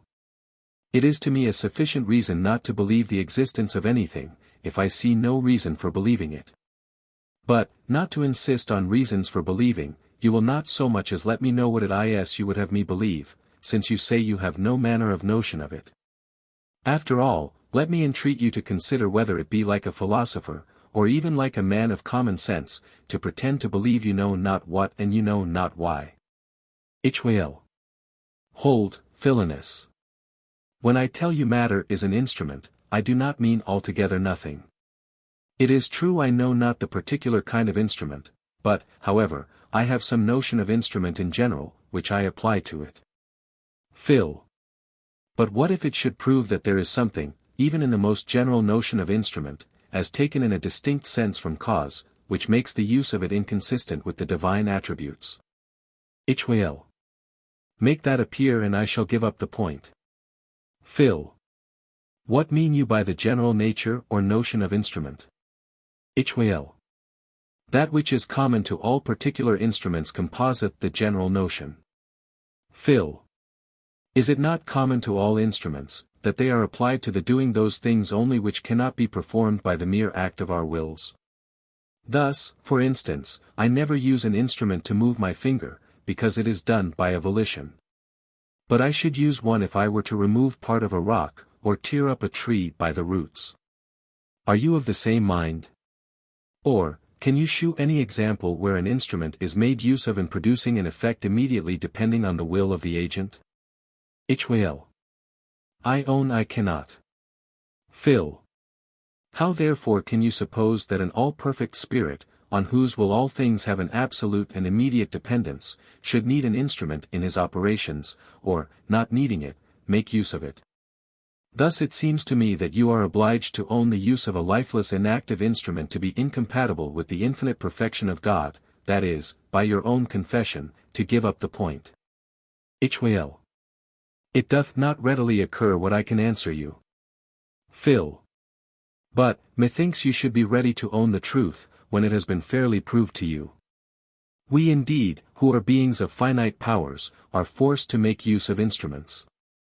And the use of an instrument sheweth the agent to be limited by rules of another's prescription, and that he cannot obtain his end but in such a way, and by such conditions. Whence it seems a clear consequence, that the supreme unlimited agent useth no tool or instrument at all. The will of an omnipotent spirit is no sooner exerted than executed, without the application of means. Which, if they are employed by inferior agents, it is not upon account of any real efficacy that is in them, or necessary aptitude to produce any effect, but merely in compliance with the laws of nature. Or those conditions prescribed to them by the first cause, who is himself above all limitation or prescription whatsoever. Hylas. I will no longer maintain that matter is an instrument. However, I would not be understood to give up its existence neither, since, notwithstanding what hath been said, it may still be an occasion. Phil. How many shapes is your matter to take? Or, how often must it be proved not to exist, before you are content to part with it?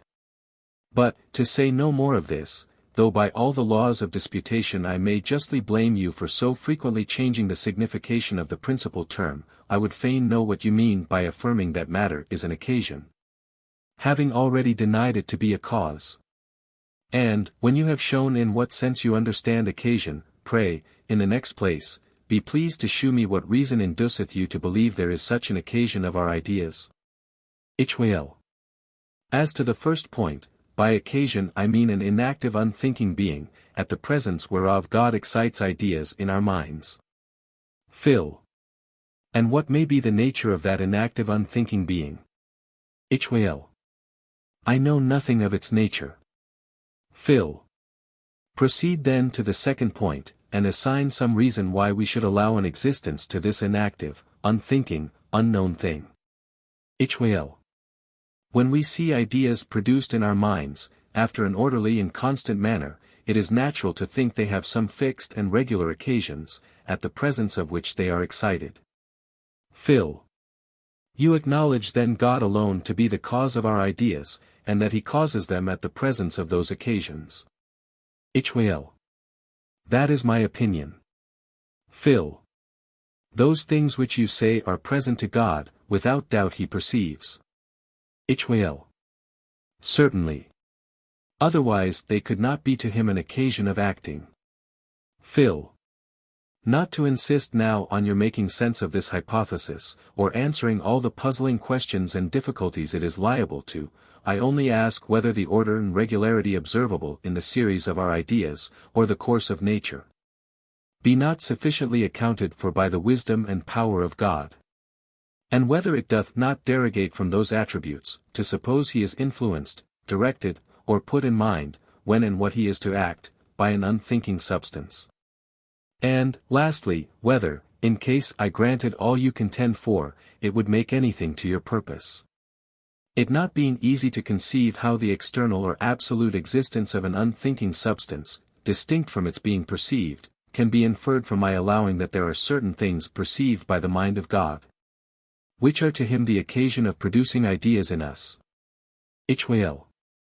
I am perfectly at a loss what to think, this notion of occasion seeming now altogether as groundless as the rest. Phil. Do you not at length perceive that in all these different acceptations of matter, you have been only supposing you know not what, for no manner of reason, and to no kind of use? Hylas. I freely own myself less fond of my notions since they have been so accurately examined. But still, methinks, I have some confused perception that there is such a thing as matter. Phil.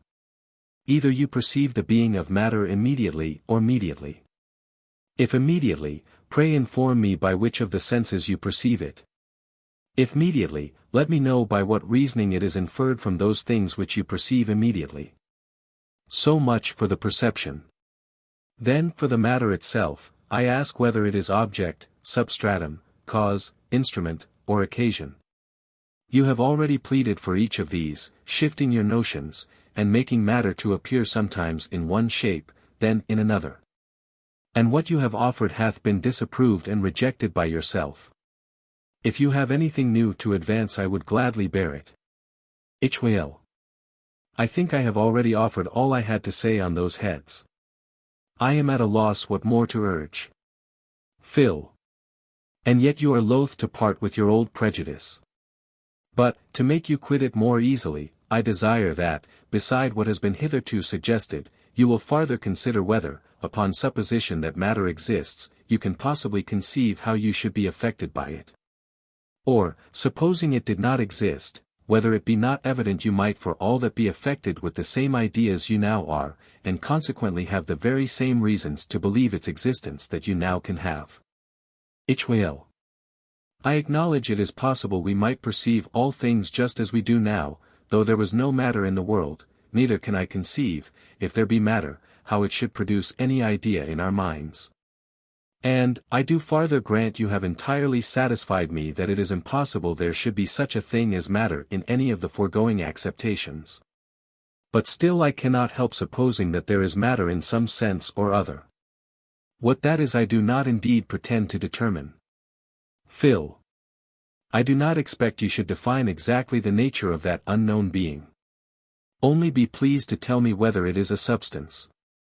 And if so, whether you can suppose a substance without accidents, or, in case you suppose it to have accidents or qualities, I desire you will let me know what those qualities are, at least what is meant by matter supporting them.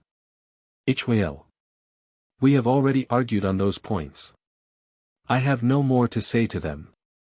But, to prevent any farther questions, let me tell you I at present understand by matter neither substance nor accident, thinking nor extended being, neither cause, instrument, nor occasion, but something entirely unknown, distinct from all these.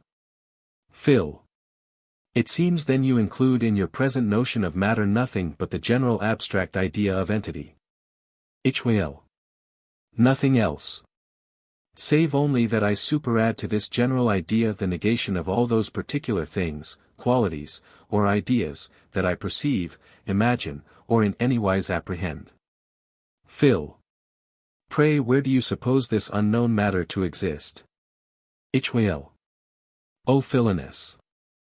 Now you think you have entangled me, for, if I say it exists in place, then you will infer that it exists in the mind, since it is agreed that place or extension exists only in the mind. But I am not ashamed to own my ignorance. I know not where it exists, only I am sure it exists not in place. There is a negative answer for you. And you must expect no other to all the questions you put for the future about matter. Phil. Since you will not tell me where it exists, be pleased to inform me after what manner you suppose it to exist, or what you mean by its existence. Hylas. It neither thinks nor acts, neither perceives nor is perceived. Phil. But what is there positive in your abstracted notion of its existence? Hylas. Upon a nice observation, I do not find I have any positive notion or meaning at all. I tell you again, I am not ashamed to own my ignorance. I know not what is meant by its existence, or how it exists. Phil. Continue, good Hylas, to act the same ingenuous part, and tell me sincerely whether you can frame a distinct idea of entity in general, prescinded from and exclusive of all thinking incorporeal beings, all particular things whatsoever. Hylas. Hold, let me think a little. I profess, Philonous, I do not find that I can. At first glance, methought I had some dilute and airy notion of pure entity in abstract, but, upon closer attention, it hath quite vanished out of sight. The more I think on it, the more am I confirmed in my prudent resolution of giving none but negative answers, and not pretending to the least degree of any positive knowledge or conception of matter, its where, its how, its entity, or anything belonging to it. Phil. When, therefore, you speak of the existence of matter, you have not any notion in your mind? Hylas. None at all. Phil. Pray tell me if the case stands not thus. At first, from a belief of material substance, you would have it that the immediate objects existed without the mind, then that they are archetypes, then causes, next instruments, then occasions, lastly something in general, which being interpreted proves nothing. So matter comes to nothing. What think you, Hylas, is not this a fair summary of your whole proceeding? Hylas. Be that as it will, yet I still insist upon it, that our not being able to conceive a thing is no argument against its existence. Phil.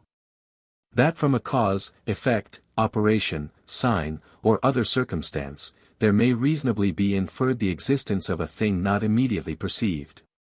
And that it were absurd for any man to argue against the existence of that thing, from his having no direct and positive notion of it, I freely own.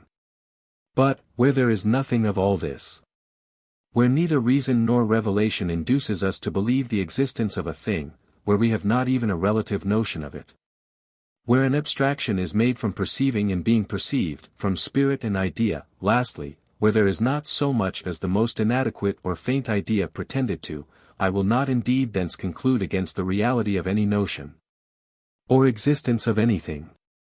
But my inference shall be, that you mean nothing at all, that you employ words to no manner of purpose, without any design or signification whatsoever. And I leave it to you to consider how mere jargon should be treated. Hylas. To deal frankly with you, Philonous, your arguments seem in themselves unanswerable, but they have not so great an effect on me as to produce that entire conviction, that hearty acquiescence, which attends demonstration. I find myself relapsing into an obscure surmise of I know not what, matter. Phil. But, are you not sensible, Hylas, that two things must concur to take away all scruple, and work a plenary assent in the mind? Let a visible object be set in never so clear a light, yet, if there is any imperfection in the sight, or if the eye is not directed towards it, it will not be distinctly seen. And though a demonstration be never so well grounded and fairly proposed, yet, if there is withal a stain of prejudice, or a wrong bias on the understanding, can it be expected on a sudden to perceive clearly, and adhere firmly to the truth? No. There is need of time and pains. The attention must be awakened and detained by a frequent repetition of the same thing placed oft in the same, oft in different lights.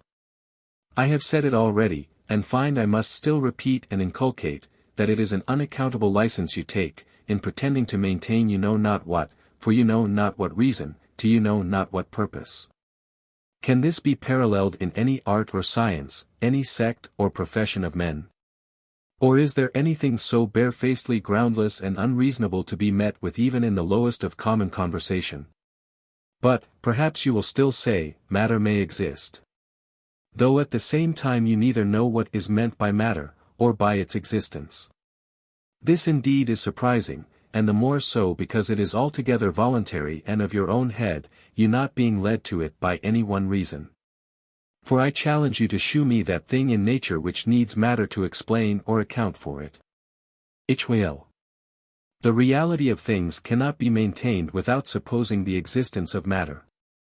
And is not this, think you, a good reason why I should be earnest in its defense? Phil. The reality of things. What things? Sensible or intelligible? Hylas. Sensible things. Phil. My glove for example. Hylas.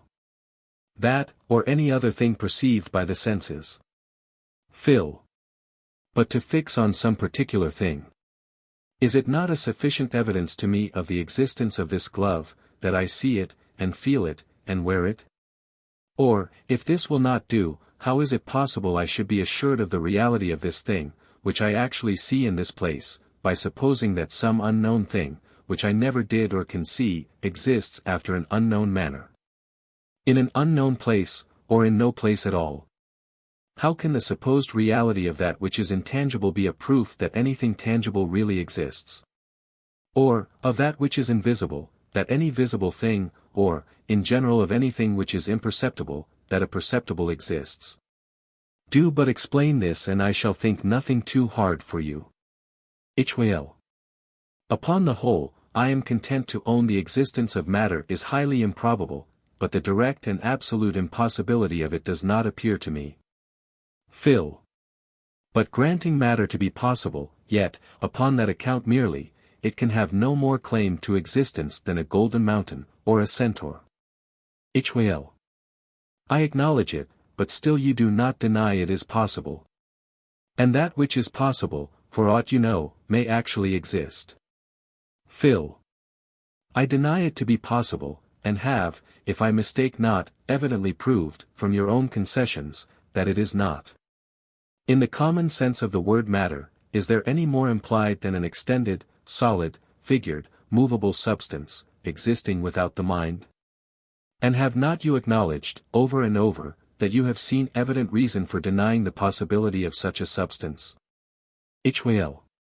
True, but that is only one sense of the term matter. Phil. But is it not the only proper genuine received sense? And, if matter, in such a sense, be proved impossible, may it not be thought with good grounds absolutely impossible? Else how could anything be proved impossible?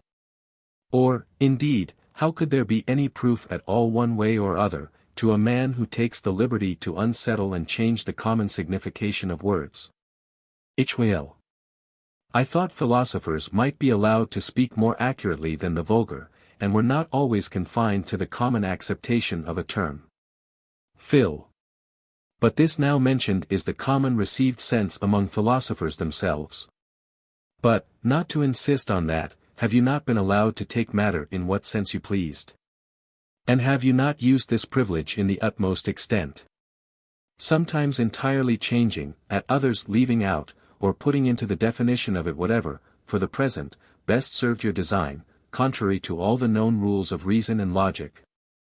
And hath not this shifting, unfair method of yours spun out our dispute to an unnecessary length, matter having been particularly examined, and by your own confession refuted in each of those senses? And can any more be required to prove the absolute impossibility of a thing, than the proving it impossible in every particular sense that either you or any one else understands it in? Hylas. But I am not so thoroughly satisfied that you have proved the impossibility of matter, in the last most obscure abstracted and indefinite sense. Phil. When is a thing shown to be impossible? Hylas. When a repugnancy is demonstrated between the ideas comprehended in its definition. Phil. But where there are no ideas, there no repugnancy can be demonstrated between ideas? Hylas. I agree with you. Phil. Now, in that which you call the obscure indefinite sense of the word matter, it is plain, by your own confession, there was included no idea at all, no sense except an unknown sense, which is the same thing as none. You are not, therefore, to expect I should prove a repugnancy between ideas, where there are no ideas, or the impossibility of matter taken in an unknown sense, that is, no sense at all. My business was only to shew you meant nothing. And this you were brought to own. So that, in all your various senses, you have been shewed either to mean nothing at all, or, if anything, an absurdity. And if this be not sufficient to prove the impossibility of a thing, I desire you will let me know what is. Hylas. I acknowledge you have proved that matter is impossible, nor do I see what more can be said in defense of it. But, at the same time that I give up this, I suspect all my other notions. For surely none could be more seemingly evident than this once was, and yet it now seems as false and absurd as ever it did true before. But I think we have discussed the point sufficiently for the present. The remaining part of the day I would willingly spend in running over in my thoughts the several heads of this morning's conversation, and tomorrow shall be glad to meet you here again about the same time. Phil. I will not fail to attend you. The third dialogue. Philonous. Tell me, Hylas, what are the fruits of yesterday's meditation? Has it confirmed you in the same mind you were in at parting? Or have you since seen cause to change your opinion? Hylas.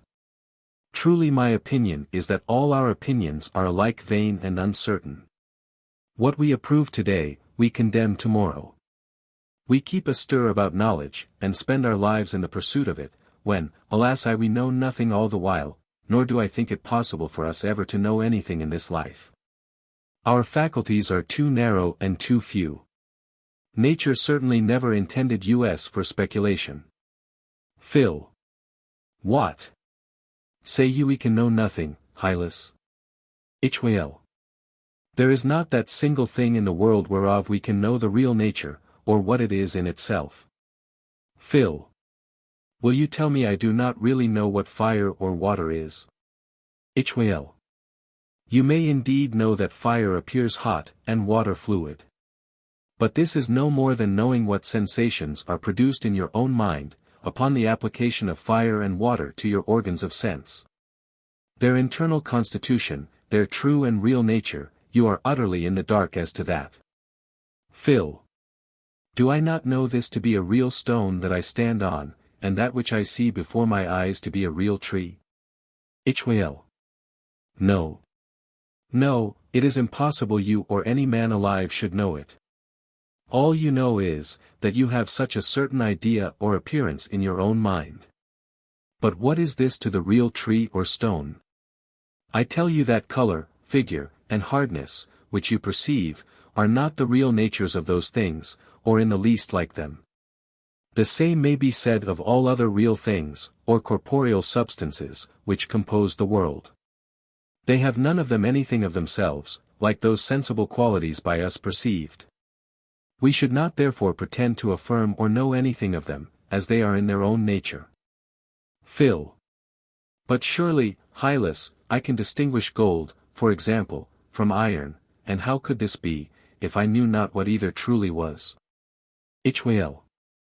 Believe me, Philonous, you can only distinguish between your own ideas. That yellowness, that weight, and other sensible qualities, think you they are really in the gold? They are only relative to the senses, and have no absolute existence in nature. And in pretending to distinguish the species of real things, by the appearances in your mind, you may perhaps act as wisely as he that should conclude two men were of a different species, because their clothes were not of the same color. Phil. It seems, then, we are altogether put off with the appearances of things, and those false ones too. The very meat I eat, and the cloth I wear, have nothing in them like what I see and feel. Hylas. Even so. Phil. But is it not strange the whole world should be thus imposed on, and so foolish as to believe their senses? And yet I know not how it is, but men eat, and drink, and sleep, and perform all the offices of life, as comfortably and conveniently as if they really knew the things they are conversant about. Hylas. They do so, but ordinary practice does not require a nicety of speculative knowledge. Hence the vulgar retain their mistakes, and for all that make a shift to bustle through the affairs of life. But philosophers know better things. Phil. You mean, they know that they know nothing. Hylas. That is the very top and perfection of human knowledge. Phil. But are you all this while in earnest, Hylas, and are you seriously persuaded that you know nothing real in the world? Suppose you are going to write, would you not call for pen, ink, and paper, like another man, and do you not know what it is you call for? Hylas. How often must I tell you, that I know not the real nature of any one thing in the universe? I may indeed upon occasion make use of pen, ink, and paper. But what any one of them is in its own true nature, I declare positively I know not.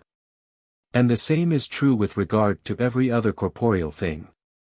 And, what is more, we are not only ignorant of the true and real nature of things, but even of their existence. It cannot be denied that we perceive such certain appearances or ideas, but it cannot be concluded from thence that bodies really exist. Nay, now I think on it, I must, agreeably to my former concessions, farther declare that it is impossible any real corporeal thing should exist in nature. Phil. You amaze me. Was ever anything more wild and extravagant than the notions you now maintain, and is it not evident you are led into all these extravagances by the belief of material substance? This makes you dream of those unknown natures in everything. It is this occasions your distinguishing between the reality and sensible appearances of things. It is to this you are indebted for being ignorant of what everybody else knows perfectly well. Nor is this all, you are not only ignorant of the true nature of everything, but you know not whether anything really exists, or whether there are any true natures at all. Forasmuch as you attribute to your material beings an absolute or external existence, wherein you suppose their reality consists. And, as you are forced in the end to acknowledge such an existence means either a direct repugnancy, or nothing at all, it follows that you are obliged to pull down your own hypothesis of material substance. And positively to deny the real existence of any part of the universe. And so you are plunged into the deepest and most deplorable skepticism that ever man was. Tell me, Hylas, is it not as I say? Hylas. I agree with you. Material substance was no more than an hypothesis, and a false and groundless one too. I will no longer spend my breath in defense of it. But whatever hypothesis you advance, or whatsoever scheme of things you introduce in its stead, I doubt not it will appear every whit as false. Let me but be allowed to question you upon it. That is, suffer me to serve you in your own kind, and I warrant it shall conduct you through as many perplexities and contradictions, to the very same state of skepticism that I myself am in at present. Phil. I assure you, Hylas, I do not pretend to frame any hypothesis at all. I am of a vulgar cast, simple enough to believe my senses, and leave things as I find them. To be plain, it is my opinion that the real things are those very things I see, and feel, and perceive by my senses. These I know. And, finding they answer all the necessities and purposes of life, have no reason to be solicitous about any other unknown beings. A piece of sensible bread, for instance, would stay my stomach better than 10,000 times as much of that insensible, unintelligible, real bread you speak of. It is likewise my opinion that colors and other sensible qualities are on the objects. I cannot for my life help thinking that snow is white and fire hot. You indeed, who by snow and fire mean certain external, unperceiving substances, are in the right to deny whiteness or heat to be affections inherent in them. But I, who understand by those words the things I see and feel, am obliged to think like other folks. And, as I am no skeptic with regard to the nature of things, so neither am I as to their existence. That a thing should be really perceived by my senses, and at the same time not really exist, is to me a plain contradiction, since I cannot prescind or abstract, even in thought, the existence of a sensible thing from its being perceived. Wood, stones, fire, water, flesh, iron, and the like things, which I name and discourse of, are things that I know. And I should not have known them but that I perceived them by my senses. And things perceived by the senses are immediately perceived, and things immediately perceived are ideas, and ideas cannot exist without the mind, their existence therefore consists in being perceived. When, therefore, they are actually perceived there can be no doubt of their existence. Away then with all that skepticism, all those ridiculous philosophical doubts. What a jest is it for a philosopher to question the existence of sensible things, till he hath it proved to him from the veracity of God, or to pretend our knowledge in this point falls short of intuition or demonstration. I might as well doubt of my own being, as of the being of those things I actually see and feel. Hylas. Not so fast, Philonous, you say you cannot conceive how sensible things should exist without the mind. Do you not? Phil. I do. Hylas. Supposing you were annihilated, cannot you conceive it possible that things perceivable by sense may still exist? Phil. I can, but then it must be in another mind. When I deny sensible things an existence out of the mind, I do not mean my mind in particular, but all minds. Now, it is plain they have an existence exterior to my mind, since I find them by experience to be independent of it. There is therefore some other mind wherein they exist, during the intervals between the times of my perceiving them, as likewise they did before my birth, and would do after my supposed annihilation. And, as the same is true with regard to all other finite created spirits, it necessarily follows there is an omnipresent eternal mind, which knows and comprehends all things, and exhibits them to our view in such a manner. And according to such rules, as he himself hath ordained, and are by us termed the laws of nature. Hylas. Answer me, Philonous. Are all our ideas perfectly inert beings? Or have they any agency included in them? Phil. They are altogether passive and inert. Hylas. And is not God an agent, a being purely active? Phil. I acknowledge it. Hylas. No idea therefore can be like unto, or represent the nature of God. Phil. It cannot. Hylas. Since therefore you have no idea of the mind of God, how can you conceive it possible that things should exist in his mind? Or, if you can conceive the mind of God, without having an idea of it, why may not I be allowed to conceive the existence of matter, notwithstanding I have no idea of it? Phil. As to your first question, I own I have properly no idea either of God or any other spirit, for these being active, cannot be represented by things perfectly inert, as our ideas are. I do nevertheless know that I, who am a spirit or thinking substance, exist as certainly as I know my ideas exist. Farther, I know what I mean by the terms I and myself.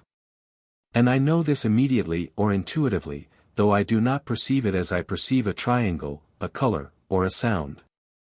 The mind, spirit, or soul is that indivisible unextended thing which thinks, acts, and perceives. I say indivisible, because unextended, and unextended, because extended, figured, movable things are ideas, and that which perceives ideas, which thinks and wills, is plainly itself no idea, nor like an idea. Ideas are things inactive, and perceived. And spirits a sort of beings altogether different from them. I do not therefore say my soul is an idea, or like an idea. However, taking the word idea in a large sense, my soul may be said to furnish me with an idea, that is, an image or likeness of God, though indeed extremely inadequate. For, all the notion I have of God is obtained by reflecting on my own soul, heightening its powers, and removing its imperfections. I have, therefore, though not an inactive idea, yet in myself some sort of an active thinking image of the deity. And, though I perceive him not by sense, yet I have a notion of him, or know him by reflection and reasoning. My own mind and my own ideas I have an immediate knowledge of. And, by the help of these, do immediately apprehend the possibility of the existence of other spirits and ideas. Farther, from my own being, and from the dependency I find in myself and my ideas, I do, by an act of reason, necessarily infer the existence of a God, and of all created things in the mind of God. So much for your first question. For the second, I suppose by this time you can answer it yourself. For you neither perceive matter objectively, as you do an inactive being or idea. Nor know it, as you do yourself, by a reflex act, neither do you immediately apprehend it by similitude of the one or the other, nor yet collect it by reasoning from that which you know immediately. All which makes the case of matter widely different from that of the deity. Hylas. You say your own soul supplies you with some sort of an idea or image of God. But, at the same time, you acknowledge you have, properly speaking, no idea of your own soul. You even affirm that spirits are a sort of beings altogether different from ideas. Consequently that no idea can be like a spirit. We have therefore no idea of any spirit. You admit nevertheless that there is spiritual substance, although you have no idea of it, while you deny there can be such a thing as material substance, because you have no notion or idea of it. Is this fair dealing? To act consistently, you must either admit matter or reject spirit. What say you to this? Phil. I say, in the first place, that I do not deny the existence of material substance, merely because I have no notion of it, but because the notion of it is inconsistent, or, in other words, because it is repugnant that there should be a notion of it. Many things, for aught I know, may exist, whereof neither I nor any other man hath or can have any idea or notion whatsoever. But then those things must be possible, that is, nothing inconsistent must be included in their definition. I say, secondly, that, although we believe things to exist which we do not perceive, yet we may not believe that any particular thing exists, without some reason for such belief, but I have no reason for believing the existence of matter. I have no immediate intuition thereof, neither can I immediately from my sensations, ideas, notions, actions, or passions, infer an unthinking, unperceiving, inactive substance, either by probable deduction, or necessary consequence. Whereas the being of myself, that is, my own soul, mind, or thinking principle, I evidently know by reflection. You will forgive me if I repeat the same things in answer to the same objections. In the very notion or definition of material substance, there is included a manifest repugnance and inconsistency. But this cannot be said of the notion of spirit. That ideas should exist in what doth not perceive, or be produced by what doth not act, is repugnant. But it is no repugnancy to say that a perceiving thing should be the subject of ideas, or an active thing the cause of them. It is granted we have neither an immediate evidence nor a demonstrative knowledge of the existence of other finite spirits. But it will not thence follow that such spirits are on a foot with material substances, if to suppose the one be inconsistent, and it be not inconsistent to suppose the other. If the one can be inferred by no argument, and there is a probability for the other, if we see signs and effects indicating distinct finite agents like ourselves, and see no sign or symptom whatever that leads to a rational belief of matter. I say, lastly, that I have a notion of spirit, though I have not, strictly speaking, an idea of it. I do not perceive it as an idea, or by means of an idea, but know it by reflection. Hylas. Notwithstanding all you have said, to me it seems that, according to your own way of thinking, and in consequence of your own principles, it should follow that you are only a system of floating ideas, without any substance to support them. Words are not to be used without a meaning. And, as there is no more meaning in spiritual substance than in material substance, the one is to be exploded as well as the other. Phil. How often must I repeat, that I know or am conscious of my own being, and that I myself am not my ideas, but somewhat else, a thinking, active principle that perceives, knows, wills, and operates about ideas. I know that I, one and the same self, perceive both colors and sounds, that a color cannot perceive a sound, nor a sound a color, that I am therefore one individual principle, distinct from color and sound. And, for the same reason, from aft other sensible things and inert ideas. But, I am not in like manner conscious either of the existence or essence of matter. On the contrary, I know that nothing inconsistent can exist, and that the existence of matter implies an inconsistency. Farther, I know what I mean when I affirm that there is a spiritual substance or support of ideas, that is, that a spirit knows and perceives ideas. But, I do not know what is meant when it is said that an unperceiving substance hath inherent in it and supports either ideas or the archetypes of ideas. There is therefore upon the whole no parity of case between spirit and matter.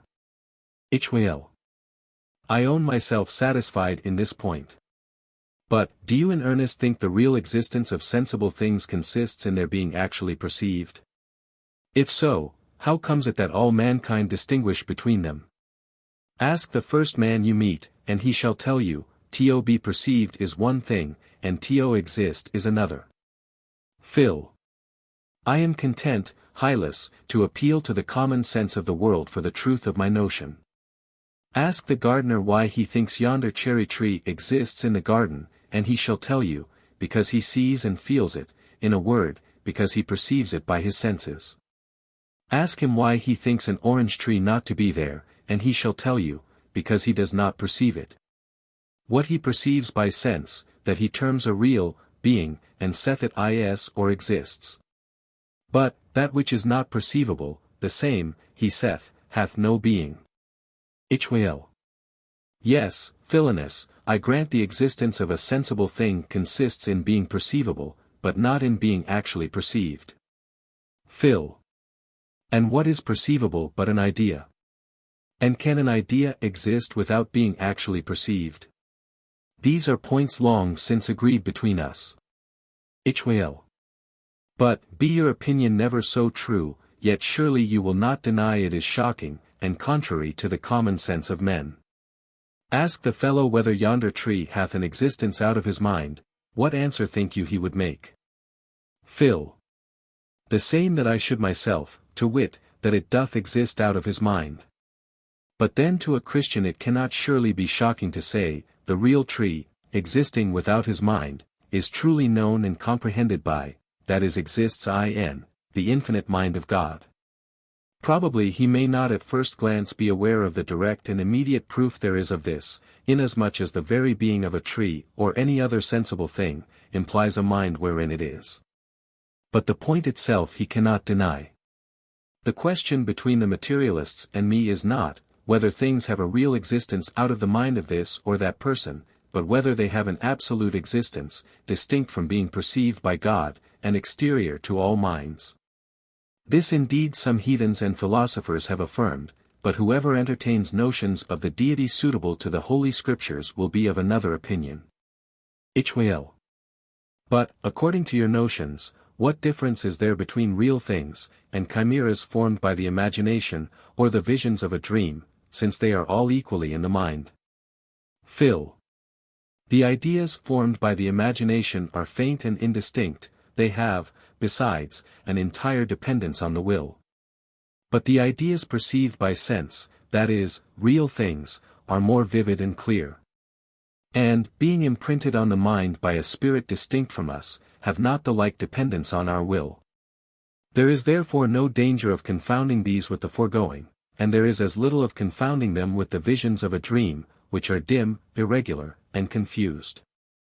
And, though they should happen to be never so lively and natural, yet, by their not being connected, and of a piece with the preceding and subsequent transactions of our lives, they might easily be distinguished from realities. In short, by whatever method you distinguish things from chimeras on your scheme, the same, it is evident, will hold also upon mine. For, it must be, I presume, by some perceived difference. And I am not for depriving you of any one thing that you perceive. Hylas. But still, Philonous, you hold, there is nothing in the world but spirits and ideas. And this, you must needs acknowledge, sounds very oddly. Phil. I own the word idea, not being commonly used for thing, sounds something out of the way. My reason for using it was, because a necessary relation to the mind is understood to be implied by that term. And it is now commonly used by philosophers to denote the immediate objects of the understanding. But, however oddly the proposition may sound in words, yet it includes nothing so very strange or shocking in its sense. Which in effect amounts to no more than this, to wit, that there are only things perceiving, and things perceived, or that every unthinking being is necessarily, and from the very nature of its existence, perceived by some mind. If not by a finite created mind, yet certainly by the infinite mind of God, in whom we five, and move, and have our being. Is this as strange as to say, the sensible qualities are not on the objects, or that we cannot be sure of the existence of things, or know anything of their real natures, though we both see and feel them, and perceive them by all our senses? Hylas. And, in consequence of this, must we not think there are no such things as physical or corporeal causes, but that a spirit is the immediate cause of all the phenomena in nature? Can there be anything more extravagant than this? Phil. Yes, it is infinitely more extravagant to say, a thing which is inert operates on the mind, and which is unperceiving is the cause of our perceptions, without any regard either to consistency, or the old known axiom. Nothing can give to another that which it hath not itself. Besides, that which to you, I know not for what reason, seems so extravagant is no more than the Holy Scriptures assert in 100 places. In them God is represented as the sole and immediate author of all those effects which some heathens and philosophers are wont to ascribe to nature, matter, fate, or the like unthinking principle. This is so much the constant language of Scripture that it were needless to confirm it by citations. Hylas. You are not aware, Philonous, that in making God the immediate author of all the motions in nature, you make him the author of murder, sacrilege, adultery, and the like heinous sins. Phil. In answer to that, I observe, first, that the imputation of guilt is the same, whether a person commits an action with or without an instrument. In case therefore you suppose God to act by the mediation of an instrument or occasion, called matter, you as truly make him the author of sin as I, who think him the immediate agent in all those operations vulgarly ascribed to nature. I farther observe that sin or moral turpitude doth not consist in the outward physical action or motion, but in the internal deviation of the will from the laws of reason and religion. This is plain, in that the killing an enemy in a battle, or putting a criminal legally to death, is not thought sinful, though the outward act be the very same with that in the case of murder. Since, therefore, sin doth not consist in the physical action, the making God an immediate cause of all such actions is not making him the author of sin. Lastly, I have nowhere said that God is the only agent who produces all the motions in bodies. It is true I have denied there are any other agents besides spirits. But this is very consistent with allowing to thinking rational beings, in the production of motions, the use of limited powers, ultimately indeed derived from God, but immediately under the direction of their own wills. Which is sufficient to entitle them to all the guilt of their actions. Hylas. But the denying matter, Philonous, or corporeal substance, there is the point. You can never persuade me that this is not repugnant to the universal sense of mankind. Were our dispute to be determined by most voices, I am confident you would give up the point, without gathering the votes. Phil. I wish both our opinions were fairly stated and submitted to the judgment of men who had plain common sense, without the prejudices of a learned education. Let me be represented as one who trusts his senses, who thinks he knows the things he sees and feels, and entertains no doubts of their existence. And you fairly set forth with all your doubts, your paradoxes, and your skepticism about you, and I shall willingly acquiesce in the determination of any indifferent person. That there is no substance wherein ideas can exist beside spirit is to me evident. And that the objects immediately perceived are ideas, is on all hands agreed. And that sensible qualities are objects immediately perceived no one can deny.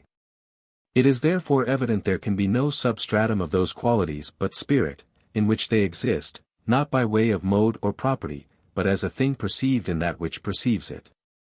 I deny therefore that there is any unthinking substratum of the objects of sense, and I end at acceptation that there is any material substance.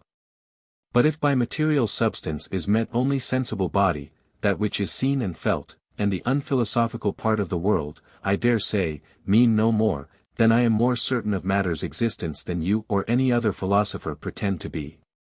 If there be anything which makes the generality of mankind averse from the notions I espouse, it is a misapprehension that I deny the reality of sensible things. But, as it is you who are guilty of that, and not I, it follows that in truth their aversion is against your notions and not mine. I do therefore assert that I am as certain as of my own being, that there are bodies or corporeal substances, meaning the things I perceive by my senses. And that, granting this, the bulk of mankind will take no thought about, nor think themselves at all concerned in the fate of those unknown natures, and philosophical quiddities, which some men are so fond of. Hylas. What say you to this? Since, according to you, men judge of the reality of things by their senses, how can a man be mistaken in thinking the moon a plain lucid surface, about a foot in diameter, or a square tower, seen at a distance, round? Or an oar, with one end in the water, crooked? Phil. He is not mistaken with regard to the ideas he actually perceives, but in the inference he makes from his present perceptions. Thus, in the case of the oar, what he immediately perceives by sight is certainly crooked, and so far he is in the right. But if he thence conclude that upon taking the oar out of the water he shall perceive the same crookedness, or that it would affect his touch as crooked things are wont to do, in that he is mistaken. In like manner, if he shall conclude from what he perceives in one station, that, in case he advances towards the moon or tower, he should still be affected with the like ideas, he is mistaken. But his mistake lies not in what he perceives immediately, and at present.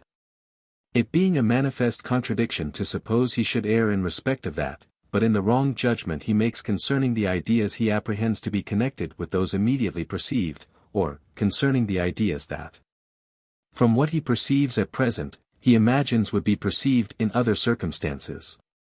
The case is the same with regard to the Copernican system. We do not here perceive any motion of the earth, but it were erroneous thence to conclude, that, in case we were placed at as great a distance from that as we are now from the other planets, we should not then perceive its motion. Hylas. I understand you, and must needs own you say things plausible enough. But, give me leave to put you in mind of one thing. Pray, Philonous, were you not formerly as positive that matter existed, as you are now that it does not? Phil. I was. But here lies the difference. Before, my positiveness was founded, without examination, upon prejudice, but now, after inquiry, upon evidence. Hylas. After all, it seems our dispute is rather about words than things. We agree in the thing, but differ in the name. That we are affected with ideas from without is evident, and it is no less evident that there must be, I will not say archetypes, but powers without the mind, corresponding to those ideas. And, as these powers cannot subsist by themselves, there is some subject of them necessarily to be admitted, which I call matter, and you call spirit. This is all the difference. Phil. Pray, Hylas, is that powerful being, or subject of powers, extended? Hylas. It hath not extension, but it hath the power to raise in you the idea of extension. Phil. It is therefore itself unextended? Hylas. I grant it. Phil. Is it not also active? Hylas. Without doubt. Otherwise, how could we attribute powers to it? Phil. Now let me ask you two questions. First, whether it be agreeable to the usage either of philosophers or others to give the name matter to an unextended active being. And, secondly, whether it be not ridiculously absurd to misapply names contrary to the common use of language? Hylas. Well then, let it not be called matter, since you will have it so, but some third nature distinct from matter and spirit. For what reason is there why you should call it spirit? Does not the notion of spirit imply that it is thinking, as well as active and unextended? Phil. My reason is this, because I have a mind to have some notion of meaning in what I say, but I have no notion of any action distinct from volition, neither can I conceive volition to be anywhere but in a spirit, therefore. When I speak of an active being, I am obliged to mean a spirit. Beside, What can be plainer than that a thing which hath no ideas in itself cannot impart them to me, and, if it hath ideas, surely it must be a spirit. To make you comprehend the point still more clearly if it be possible, I assert as well as you that, since we are affected from without, we must allow powers to be without, in a being distinct from ourselves. So far we are agreed. But then we differ as to the kind of this powerful being. I will have it to be spirit, you matter, or I know not what, I may add too, you know not what, third nature. Thus, I prove it to be spirit. From the effects I see produced, I conclude there are actions, and, because actions, volitions, and, because there are volitions, there must be a will. Again, the things I perceive must have an existence, they or their archetypes, out of my mind, but, being ideas, neither they nor their archetypes can exist otherwise than in an understanding, there is therefore an understanding. But will and understanding constitute in the strictest sense a mind or spirit. The powerful cause, therefore, of my ideas is in strict propriety of speech a spirit. Hylas. And now I warrant you think you have made the point very clear, little suspecting that what you advance leads directly to a contradiction. Is it not an absurdity to imagine any imperfection in God? Phil. Without a doubt. Hylas. To suffer pain is an imperfection? Phil. It is. Hylas. Are we not sometimes affected with pain and uneasiness by some other being? Phil. We are. Hylas. And have you not said that being is a spirit, and is not that spirit God? Phil. I grant it. Hylas. But you have asserted that whatever ideas we perceive from without are in the mind which affects us. The ideas, therefore, of pain and uneasiness are in God. Or, in other words, God suffers pain, that is to say, there is an imperfection in the divine nature, which, you acknowledged, was absurd. So you are caught in a plain contradiction. Phil.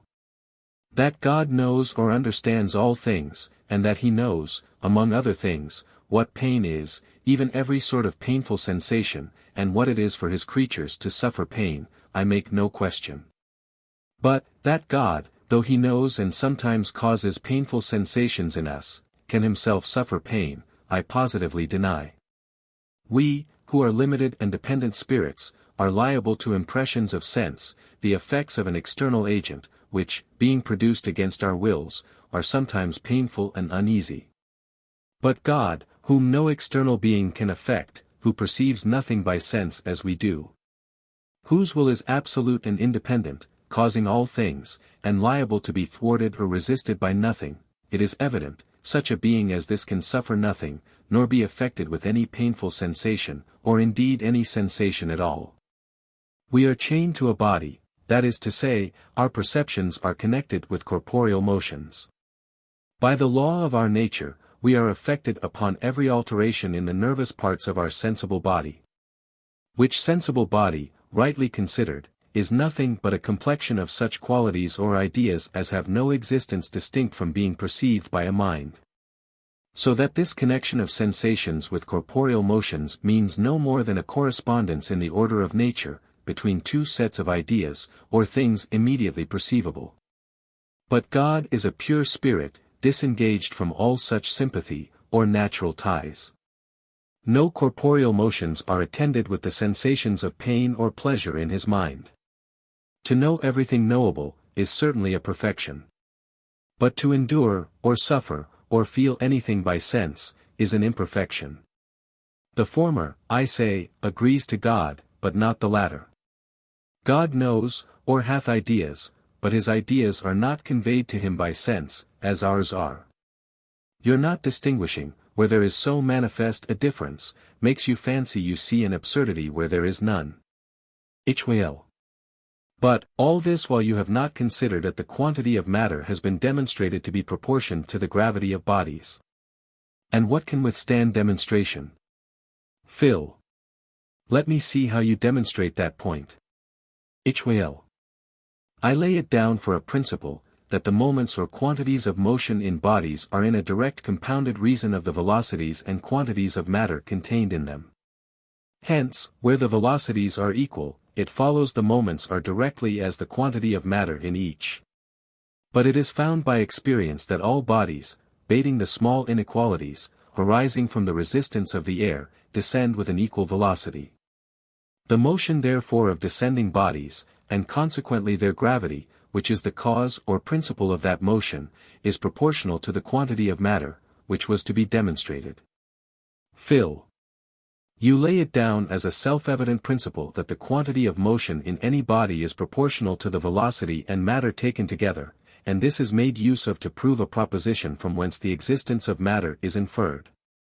Pray, is not this arguing in a circle? Well. In the premise I only mean that the motion is proportional to the velocity, jointly with the extension and solidity. Phil.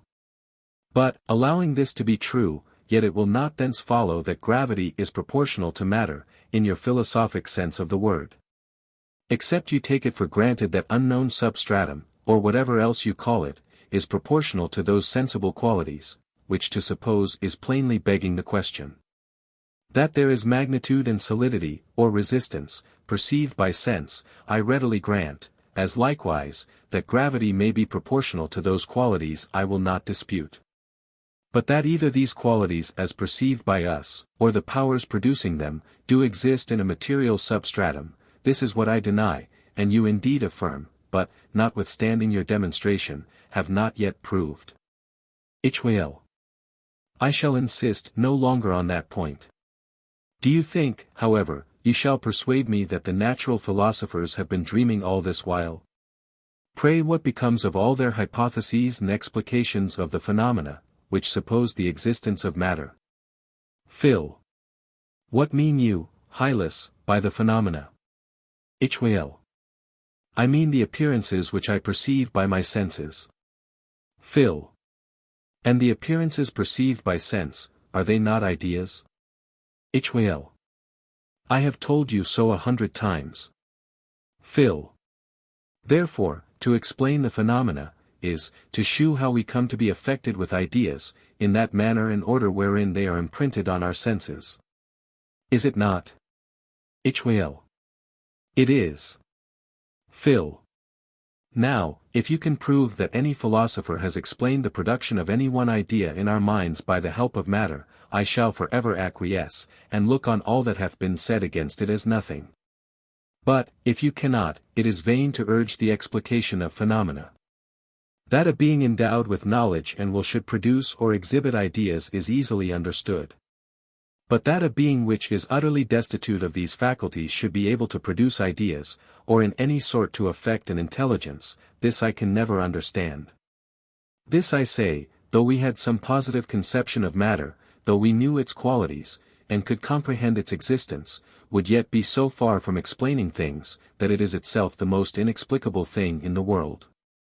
And yet, for all this, it will not follow that philosophers have been doing nothing. For, by observing and reasoning upon the connection of ideas, they discover the laws and methods of nature, which is a part of knowledge both useful and entertaining. Well. After all, can it be supposed God would deceive all mankind? Do you imagine he would have induced the whole world to believe the being of matter, if there was no such thing? Phil. That every epidemical opinion, arising from prejudice, or passion, or thoughtlessness, may be imputed to God, as the author of it, I believe you will not affirm.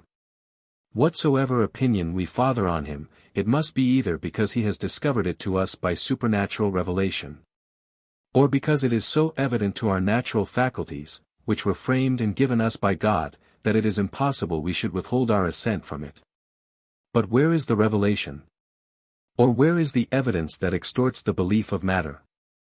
Nay, how does it appear, that matter, taken for something distinct from what we perceive by our senses, is thought to exist by all mankind, or indeed, by any except a few philosophers, who do not know what they would be at? Your question supposes these points are clear, and, when you have cleared them, I shall think myself obliged to give you another answer. In the meantime, let it suffice that I tell you, I do not suppose God has deceived mankind at all. Hylas. But the novelty, Philonous, the novelty. There lies the danger. New notions should always be discountenanced, they unsettle men's minds, and nobody knows where they will end. Phil. Why the rejecting a notion that has no foundation, either in sense, or in reason, or in divine authority, should be thought to unsettle the belief of such opinions as are grounded on all or any of these, I cannot imagine. That innovations in government and religion are dangerous, and ought to be discountenanced, I freely own. But is there the like reason why they should be discouraged in philosophy? The making anything known which was unknown before is an innovation in knowledge, and, if all such innovations had been forbidden, men would have made a notable progress in the arts and sciences. But it is none of my business to plead for novelties and paradoxes.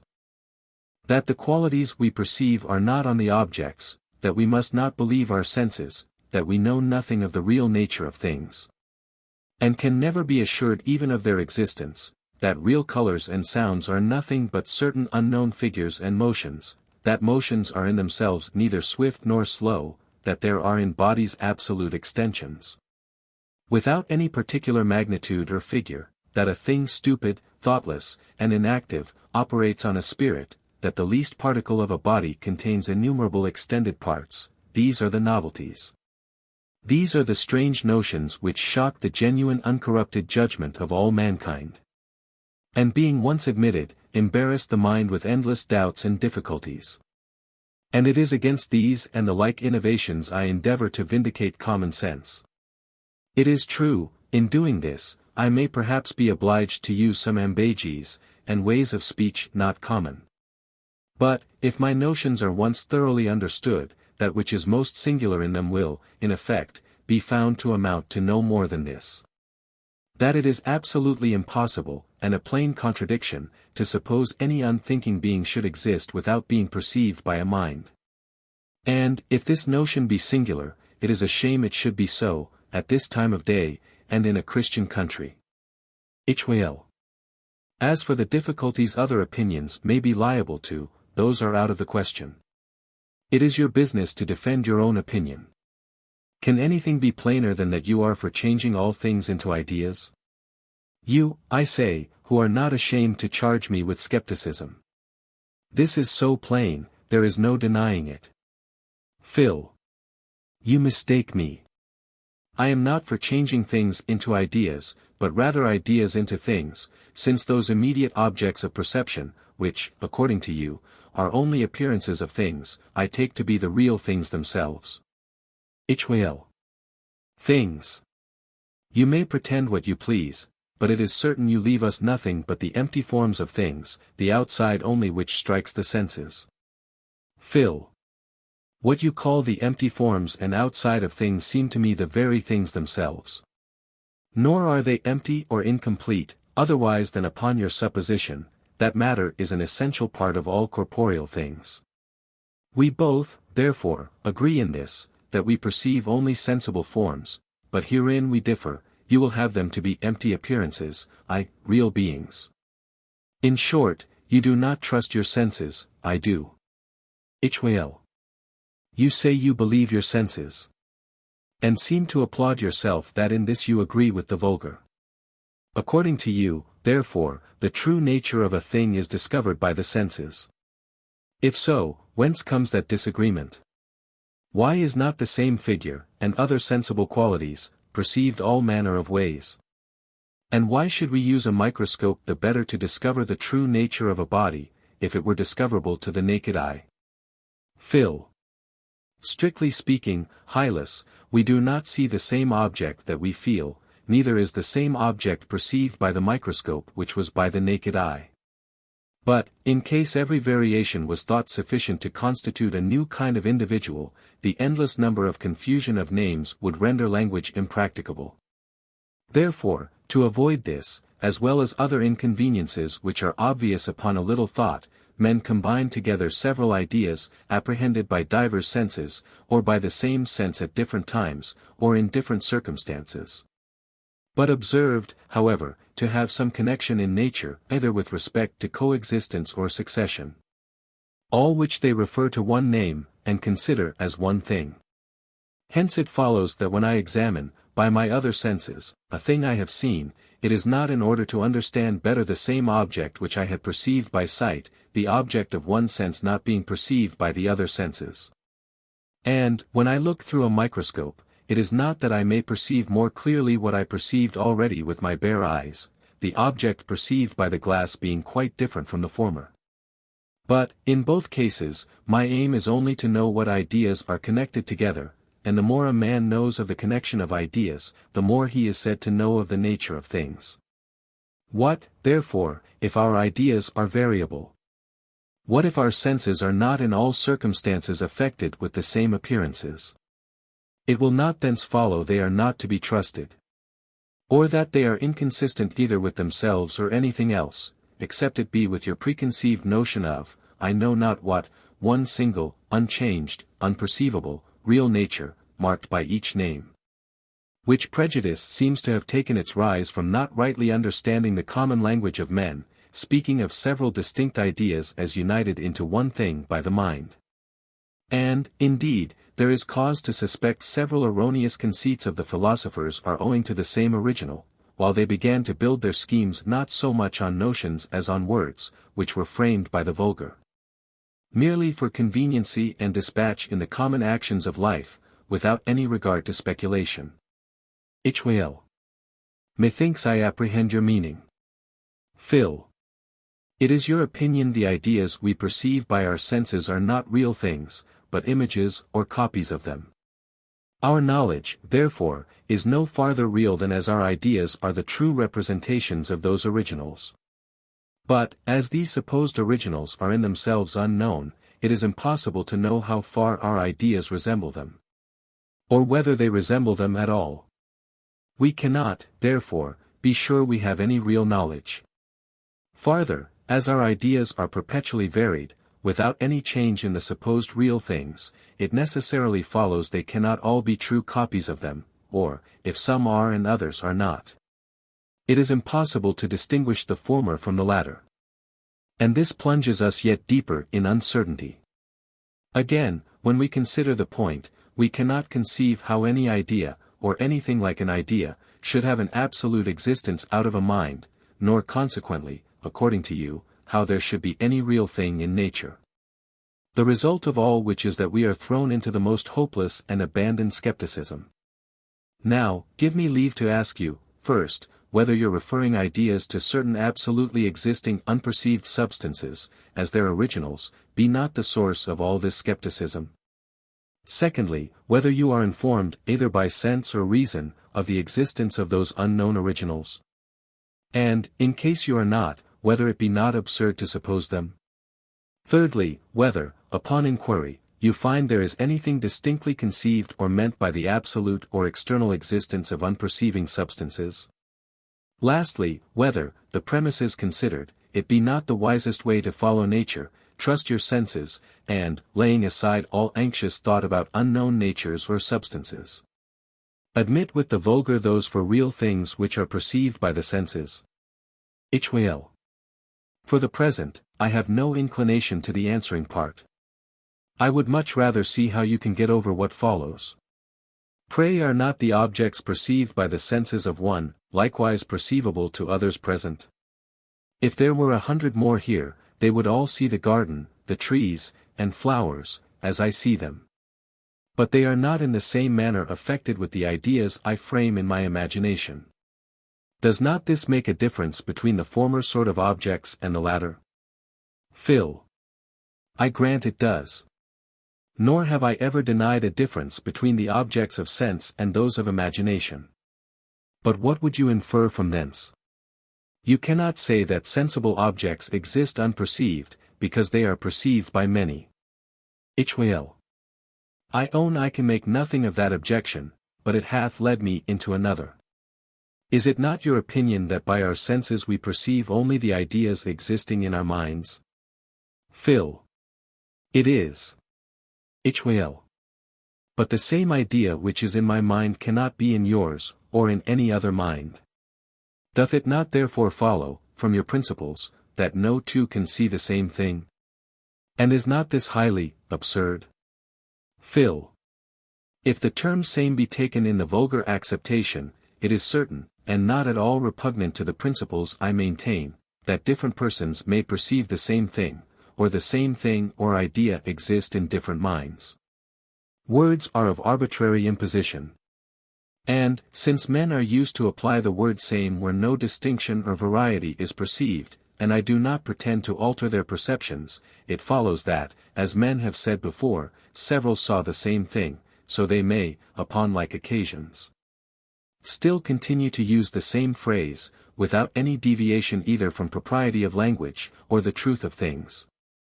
But, if the term same be used in the acceptation of philosophers, who pretend to an abstracted notion of identity, then, according to their sundry definitions of this notion, for it is not yet agreed wherein that philosophic identity consists, it may or may not be possible for divers persons to perceive the same thing.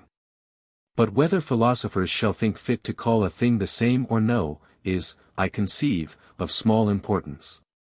Let us suppose several men together, all endued with the same faculties, and consequently affected in like sort by their senses, and who had yet never known the use of language, they would, without question, agree in their perceptions.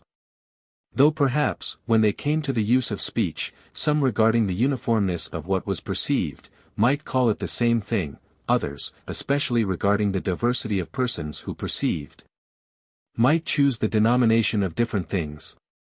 But who sees not that all the dispute is about a word? To wit, whether what is perceived by different persons may yet have the term same applied to it. Or, suppose a house, whose walls or outward shell remaining unaltered, the chambers are all pulled down, and new ones built in their place, and that you should call this the same, and I should say it was not the same house. Would we not, for all this, perfectly agree in our thoughts of the house, considered in itself? And would not all the difference consist in a sound? If you should say, we differed in our notions. For that you superadded to your idea of the house the simple abstracted idea of identity, whereas I did not, I would tell you, I know not what you mean by the abstracted idea of identity. And should desire you to look into your own thoughts, and be sure you understood yourself. Why so silent, Hylas? Are you not yet satisfied men may dispute about identity and diversity, without any real difference in their thoughts and opinions, abstracted from names? Take this farther reflection with you, that whether matter be allowed to exist or no, the case is exactly the same as to the point in hand. For the materialists themselves acknowledge what we immediately perceive by our senses to be our own ideas. Your difficulty, therefore, that no two see the same thing, makes equally against the materialists and me. Hylas. Philonous, but they suppose an external archetype, to which referring their several ideas they may truly be said to perceive the same thing. Phil. And, not to mention your having discarded those archetypes, so may you suppose an external archetype on my principles, external, I mean, to your own mind, though indeed it must be supposed to exist in that mind which comprehends all things. But then, this serves all the ends of identity, as well as if it existed out of a mind. And I am sure you yourself will not say it is less intelligible. Hylas. You have indeed clearly satisfied me, either that there is no difficulty at bottom in this point, or, if there be, that it makes equally against both opinions. Phil. But that which makes equally against two contradictory opinions can be a proof against neither. Hylas. I acknowledge it. But, after all, Philonous, when I consider the substance of what you advance against skepticism, it amounts to no more than this: we are sure that we really see, hear, feel, in a word, that we are affected with sensible impressions. Phil. And how are we concerned any farther? I see this cherry, I feel it, I taste it, and I am sure nothing cannot be seen, or felt, or tasted, it is therefore real. Take away the sensations of softness, moisture, redness, tartness, and you take away the cherry, since it is not a being distinct from sensations. A cherry, I say, is nothing but a congeries of sensible impressions, or ideas perceived by various senses, which ideas are united into one thing, or have one name given them, by the mind, because they are observed to attend each other. Thus, when the palate is affected with such a particular taste, the sight is affected with a red color, the touch with roundness, softness, and hence, when I see, and feel, and taste, in such sundry certain manners, I am sure the cherry exists, or is real, its reality being in my opinion nothing abstracted from those sensations. But if by the word cherry, you mean an unknown nature, distinct from all those sensible qualities, and by its existence something distinct from its being perceived, then, indeed, I own, neither you nor I, nor any one else, can be sure it exists. Hylas. But, what would you say, Philonous, if I should bring the very same reasons against the existence of sensible things in a mind, which you have offered against their existing in a material substratum? Phil. When I see your reasons, ye shall hear what I have to say to them. Hylas. Is the mind extended or unextended? Phil. Unextended, without doubt. Hylas. Do you say the things you perceive are in your mind? Phil. They are. Hylas. Again, have I not heard you speak of sensible impressions? Phil. I believe you may. Hylas. Explain to me now, O Philonous, how it is possible there should be room for all those trees and houses to exist in your mind. Can extended things be contained in that which is unextended? Or, are we to imagine impressions made on a thing void of all solidity?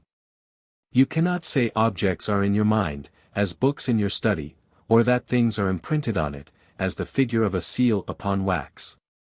In what sense, therefore, are we to understand those expressions? Explain me this if you can, and I shall then be able to answer all those queries you formerly put to me about my substratum. Phil. Look you, Hylas, when I speak of objects as existing in the mind, or imprinted on the senses, I would not be understood in the gross literal sense, as when bodies are said to exist in a place, or a seal to make an impression upon wax. My meaning is only that the mind comprehends or perceives them, and that it is affected from without, or by some being distinct from itself. This is my explication of your difficulty. And how it can serve to make your tenet of an unperceiving material substratum intelligible, I would fain know. Hylas. Nay, if that be all, I confess I do not see what use can be made of it. But are you not guilty of some abuse of language in this? Phil. None at all. It is no more than common custom, which you know is the rule of language, hath authorized, nothing being more usual, than for philosophers to speak of the immediate objects of the understanding as things existing in the mind. Nor is there anything in this but what is conformable to the general analogy of language, most part of the mental operations being signified by words borrowed from sensible things, as is plain in the terms comprehend, reflect, discourse, and see, which, being applied to the mind, must not be taken in their gross, original sense. Hylas. You have, I own, satisfied me in this point. But there still remains one great difficulty, which I know not how you will get over. And, indeed, it is of such importance that if you could solve all others, without being able to find a solution for this, you must never expect to make me a proselyte to your principles. Phil. Let me know this mighty difficulty. Hylas. The scripture account of the creation is what appears to me utterly irreconcilable with your notions. Moses tells us of a creation of what? Of ideas? No, certainly, but of things, of real things, solid corporeal substances. Bring your principles to agree with this, and I shall perhaps agree with you. Phil. Moses mentions the sun, moon, and stars, earth and sea, plants and animals. That all these do really exist, and were in the beginning created by God, I make no question. If by ideas you mean fictions and fancies of the mind, then these are no ideas. If by ideas you mean immediate objects of the understanding, or sensible things, which cannot exist unperceived, or out of a mind, then these things are ideas. But whether you do or do not call them ideas, it matters little. The difference is only about a name. And, whether that name be retained or rejected, the sense, the truth, and reality of things continues the same.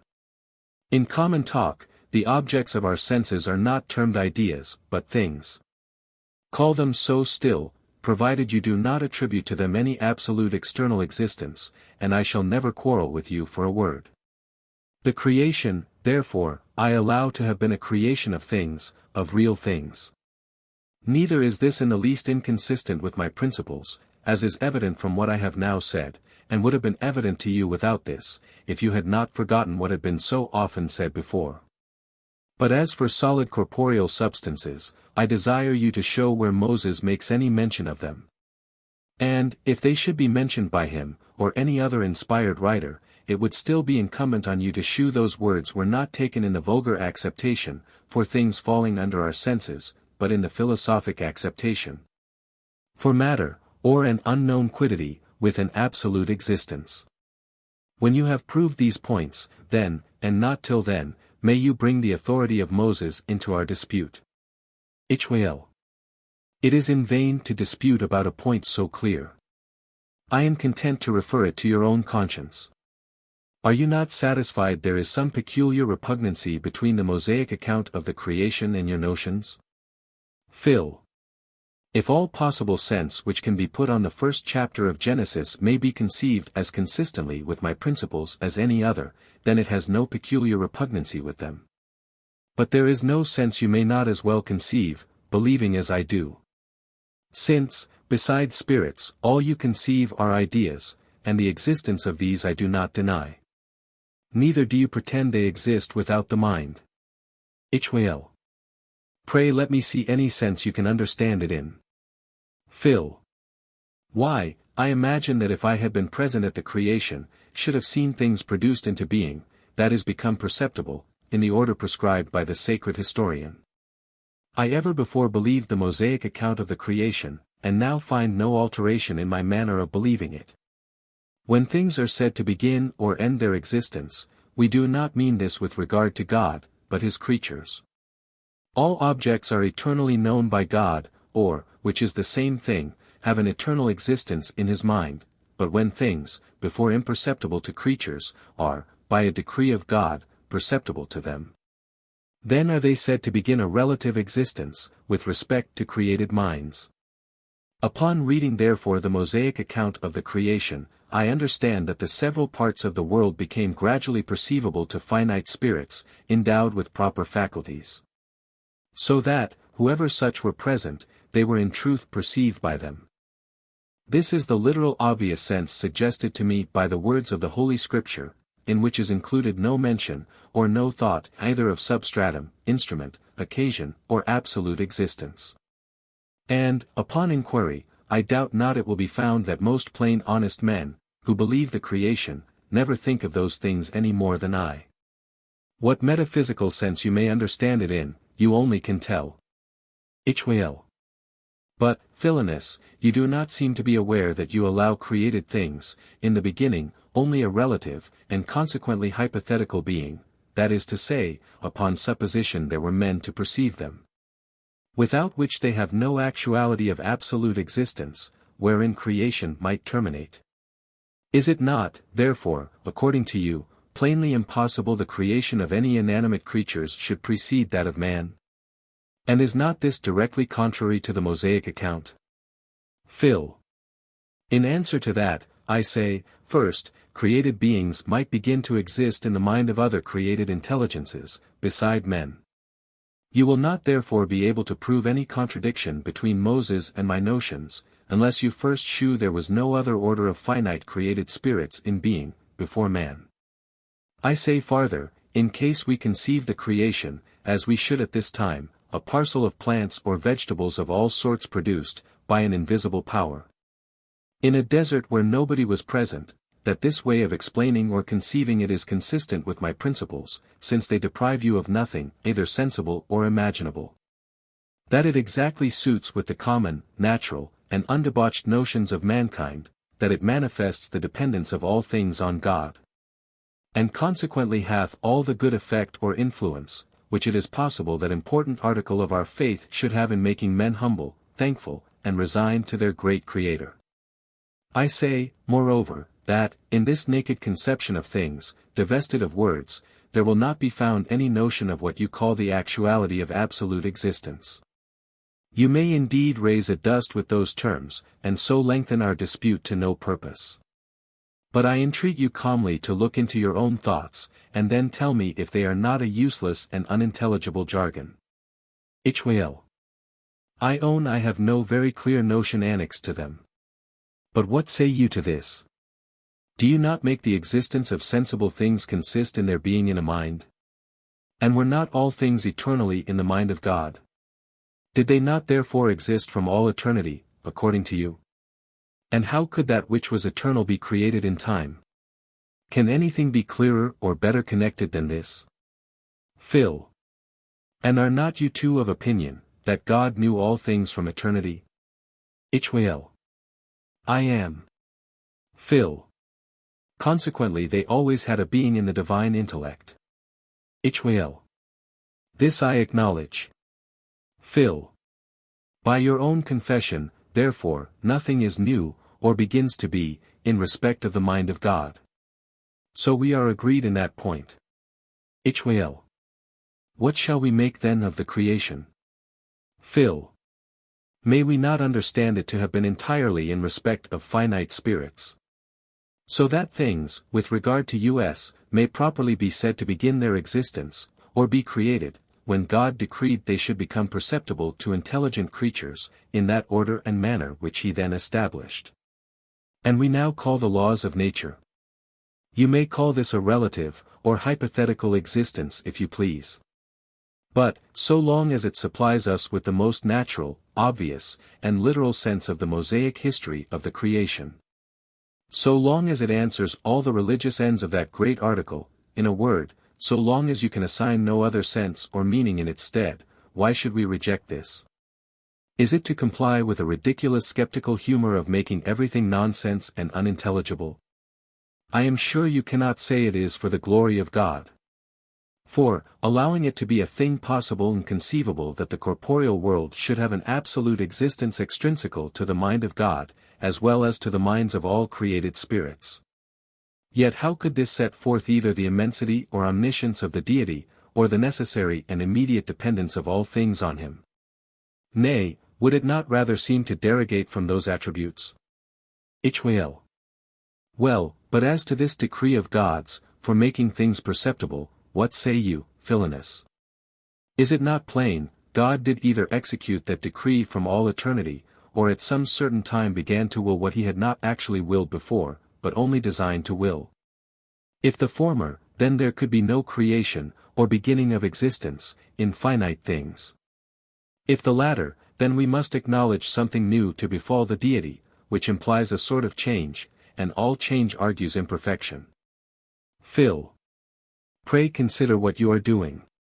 Is it not evident this objection concludes equally against a creation in any sense, nay, against every other act of the deity, discoverable by the light of nature? None of which can we conceive, otherwise than as performed in time, and having a beginning. God is a being of transcendent and unlimited perfections, his nature, therefore, is incomprehensible to finite spirits. It is not, therefore, to be expected, that any man, whether materialist or immaterialist, should have exactly just notions of the deity, his attributes, and ways of operation. If then you would infer anything against me, your difficulty must not be drawn from the inadequateness of our conceptions of the divine nature, which is unavoidable on any scheme, but from the denial of matter, of which there is not one word, directly or indirectly, in what you have now objected. Hylas. I must acknowledge the difficulties you are concerned to clear are such only as arise from the non-existence of matter, and are peculiar to that notion. So far you are in the right. But I cannot by any means bring myself to think there is no such peculiar repugnancy between the creation and your opinion, though indeed where to fix it, I do not distinctly know. Phil. What would you have? Do I not acknowledge a twofold state of things, the one ectopal or natural, the other archetypal and eternal? The former was created in time, the latter existed from everlasting in the mind of God.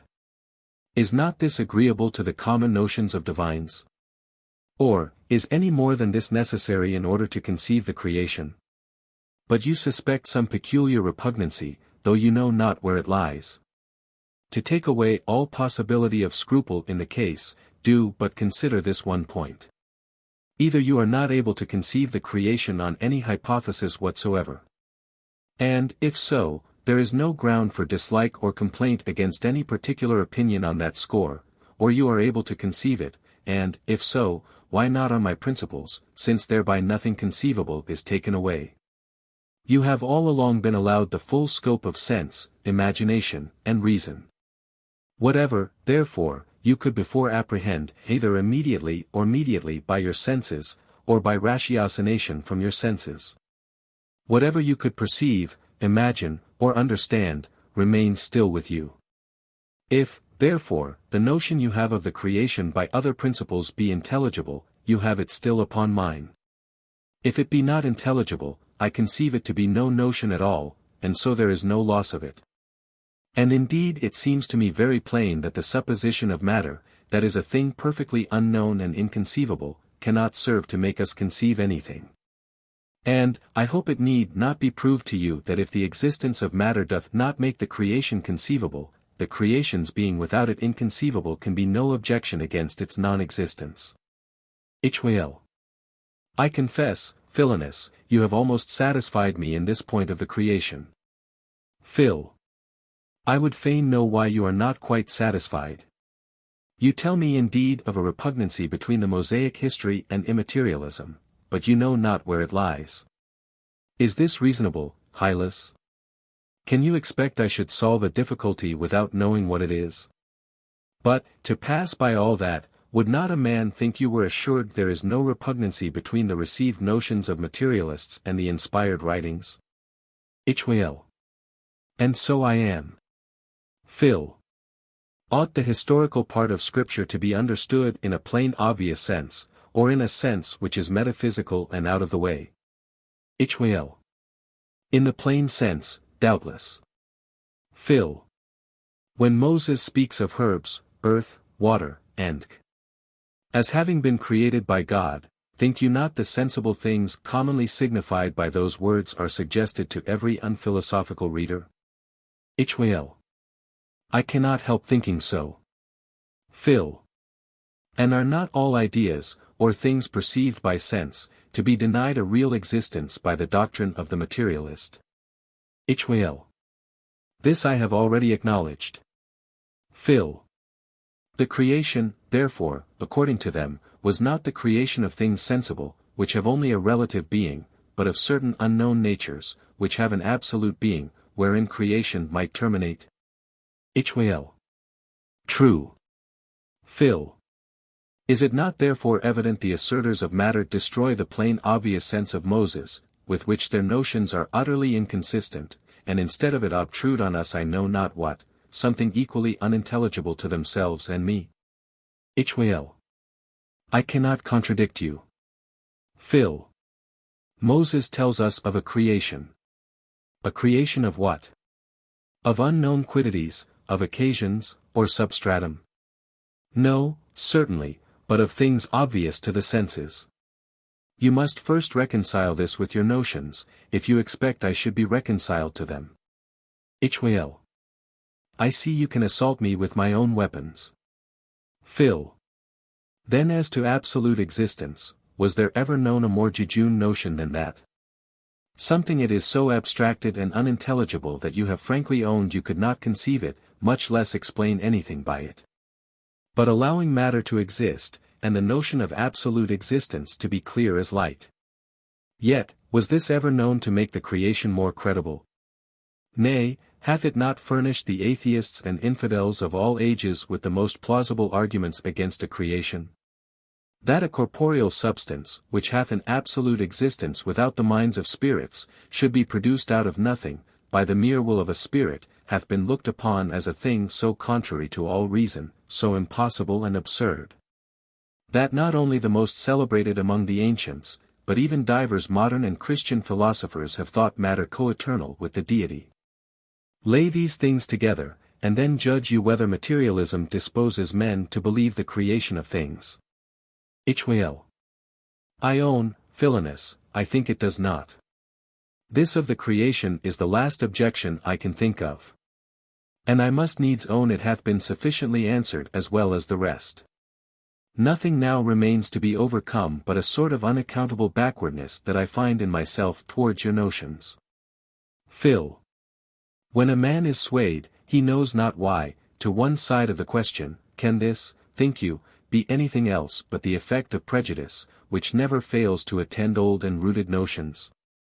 And indeed in this respect I cannot deny the belief of matter to have very much the advantage over the contrary opinion, with men of a learned education. Well. I confess it seems to be as you say. Phil. As a balance, therefore, to this weight of prejudice, let us throw into the scale the great advantages that arise from the belief of immaterialism, both in regard to religion and human learning.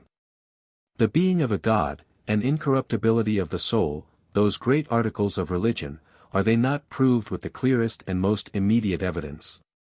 When I say the being of a God, I do not mean an obscure general cause of things, whereof we have no conception, but God, in the strict and proper sense of the word. A being whose spirituality, omnipresence, providence, omniscience, infinite power and goodness, are as conspicuous as the existence of sensible things. Of which, notwithstanding the fallacious pretenses and affected scruples of skeptics, there is no more reason to doubt than of our own being. Then, with relation to human sciences. In natural philosophy, what intricacies, what obscurities, what contradictions hath the belief of matter led men into?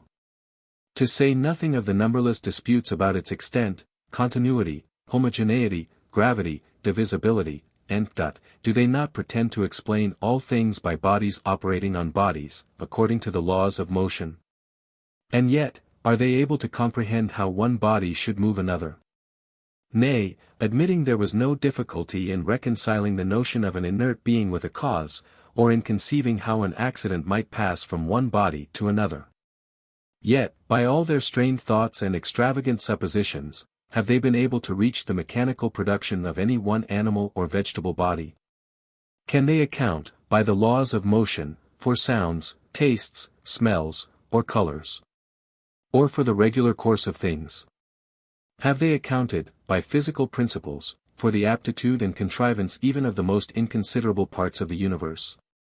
But, laying aside matter and corporeal causes, and admitting only the efficiency of an all-perfect mind, are not all the effects of nature easy and intelligible? If the phenomena are nothing else but ideas. God is a spirit, but matter an unintelligent, unperceiving being. If they demonstrate an unlimited power in their cause, God is active and omnipotent, but matter an inert mass. If the order, regularity, and usefulness of them can never be sufficiently admired, God is infinitely wise and provident, but matter destitute of all contrivance and design. These surely are great advantages in physics. Not to mention that the apprehension of a distant deity naturally disposes men to a negligence in their moral actions, which they would be more cautious of, in case they thought him immediately present, and acting on their minds, without the interposition of matter, or unthinking second causes. Then in metaphysics, what difficulties concerning entity in abstract, substantial forms, hylarchic principles, plastic natures, substance and accident, principle of individuation, possibility of matter's thinking, origin of ideas. The manner how two independent substances so widely different as spirit and matter, should mutually operate on each other. What difficulties, I say, and endless disquisitions, concerning these and innumerable other the like points, do we escape, by supposing only spirits and ideas?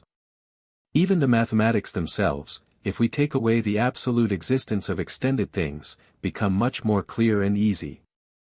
The most shocking paradoxes and intricate speculations in those sciences depending on the infinite divisibility of finite extension, which depends on that supposition, but what need is there to insist on the particular sciences? Is not that opposition to all science whatsoever, that frenzy of the ancient and modern skeptics, built on the same foundation? Or can you produce so much as one argument against the reality of corporeal things, or in behalf of that avowed utter ignorance of their natures, which doth not suppose their reality to consist in an external absolute existence. Upon this supposition, indeed, the objections from the change of colors in a pigeon's neck, or the appearance of the broken oar in the water, must be allowed to have weight.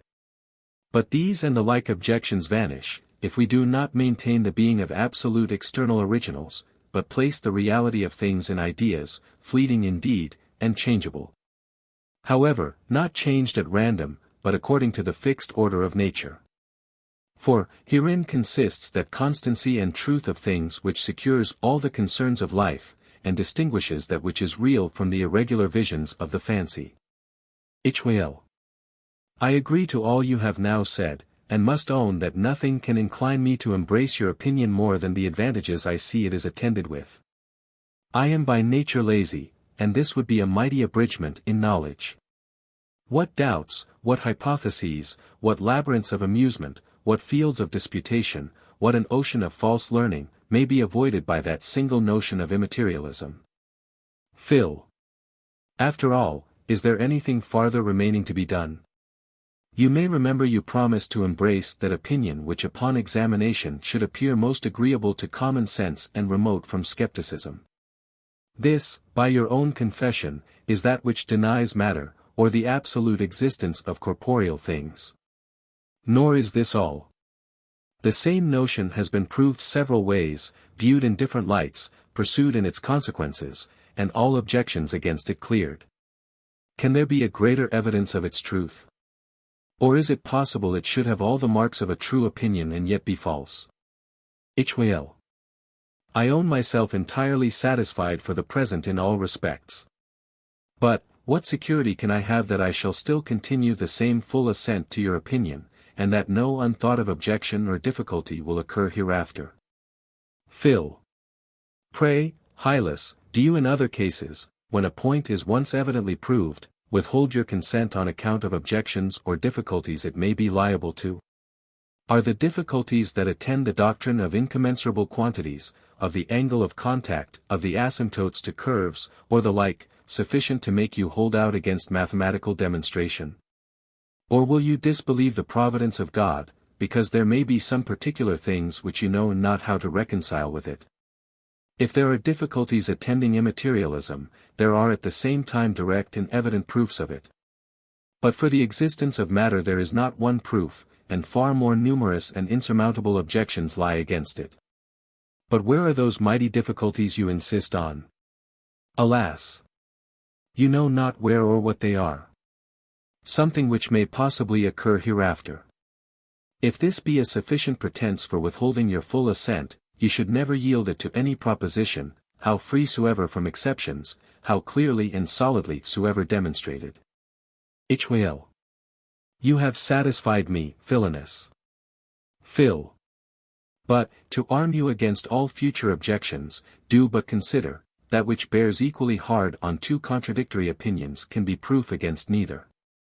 Whenever, therefore, any difficulty occurs, try if you can find a solution for it on the hypothesis of the Materialists. Be not deceived by words, but sound your own thoughts. And in case you cannot conceive it easier by the help of materialism, it is plain it can be no objection against immaterialism. Had you proceeded all along by this rule, you would probably have spared yourself abundance of trouble in objecting.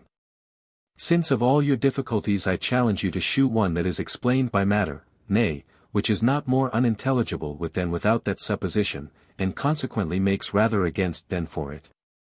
You should consider, in each particular, whether the difficulty arises from the non-existence of matter. If it doth not, you might as well argue from the infinite divisibility of extension against the divine prescience, as from such a difficulty against immaterialism. And yet, upon recollection, I believe you will find this to have been often, if not always, the case. You should likewise take heed not to argue on a petitio principii. One is apt to say, the unknown substances ought to be esteemed real things, rather than the ideas in our minds, and who can tell but the unthinking external substance may concur, as a cause or instrument, in the productions of our ideas. But is not this proceeding on a supposition that there are such external substances? And to suppose this, is it not begging the question? But, above all things, you should beware of imposing on yourself by that vulgar sophism which is called ignoratio elenchi. You talked often as if you thought I maintained the non-existence of sensible things. Whereas in truth no one can be more thoroughly assured of their existence than I am. And it is you who doubt, I should have said, positively deny it. Everything that is seen, felt, heard, or any way perceived by the senses, is, on the principles I embrace, a real being, but not on yours. Remember, the matter you contend for is an unknown somewhat, if indeed it may be termed somewhat, which is quite stripped of all sensible qualities, and can neither be perceived by sense, nor apprehended by the mind. Remember I say, that it is not any object which is hard or soft, hot or cold, blue or white, round or square, and for all these things I affirm do exist. Though indeed I deny they have an existence distinct from being perceived. Or that they exist out of all minds whatsoever. Think on these points, let them be attentively considered and still kept in view. Otherwise you will not comprehend the state of the question. Without which your objections will always be wide of the mark, and, instead of mine, may possibly be directed, as more than once they have been, against your own notions. Hylas. I must needs own, Philonous, nothing seems to have kept me from agreeing with you more than this same mistaking the question. In denying matter, at first glimpse I am tempted to imagine you deny the things we see and feel, but, upon reflection, find there is no ground for it. What think you, therefore, of retaining the name matter, and applying it to sensible things? This may be done without any change in your sentiments, and, believe me, it would be a means of reconciling them to some persons who may be more shocked at an innovation in words than in opinion. Phil. With all my heart, retain the word matter, and apply it to the objects of sense, if you please, provided you do not attribute to them any subsistence distinct from their being perceived. I shall never quarrel with you for an expression. Matter, or material substance, are terms introduced by philosophers, and, as used by them, imply a sort of independency, or a subsistence distinct from being perceived by a mind, but are never used by common people. Or, if ever, it is to signify the immediate objects of sense. One would think, therefore, so long as the names of all particular things, with the terms sensible, substance, body, stuff, and the like, are retained, the word matter should be never missed in common talk. And in philosophical discourses it seems the best way to leave it quite out, since there is not, perhaps, any one thing that hath more favored and strengthened the depraved bent of the mind towards atheism than the use of that general confused term. Hylas. Well but, Philonous, since I am content to give up the notion of an unthinking substance exterior to the mind, I think you ought not to deny me the privilege of using the word matter as I please, and annexing it to a collection of sensible qualities subsisting only in the mind. I freely own there is no other substance, in a strict sense, than spirit. But I have been so long accustomed to the term matter that I know not how to part with it. To say, there is no matter in the world, is still shocking to me.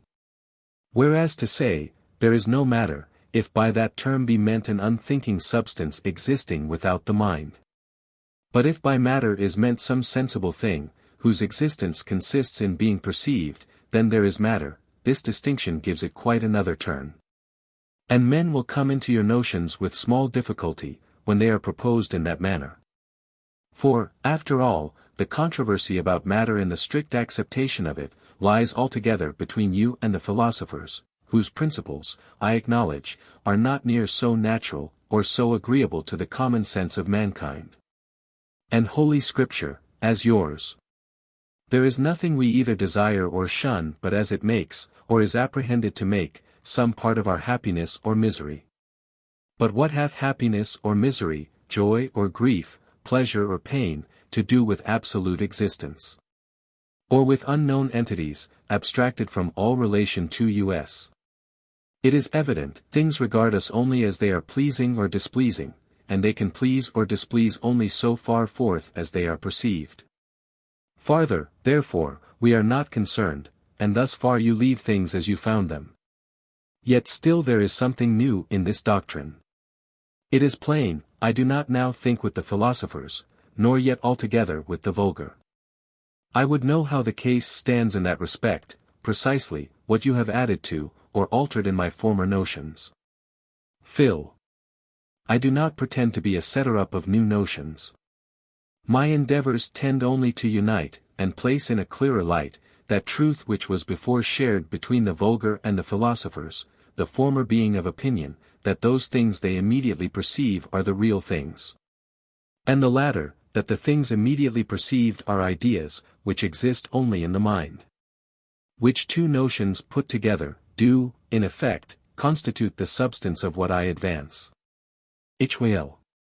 I have been a long time distrusting my senses, methought I saw things by a dim light and through false glasses. Now the glasses are removed and a new light breaks in upon my understanding.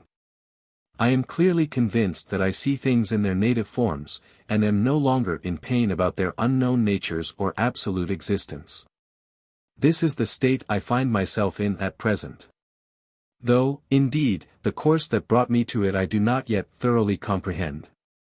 You set out upon the same principles that academics, Cartesians, and the like sects usually do. And for a long time it looked as if you were advancing their philosophical skepticism, but, in the end, your conclusions are directly opposite to theirs. Phil.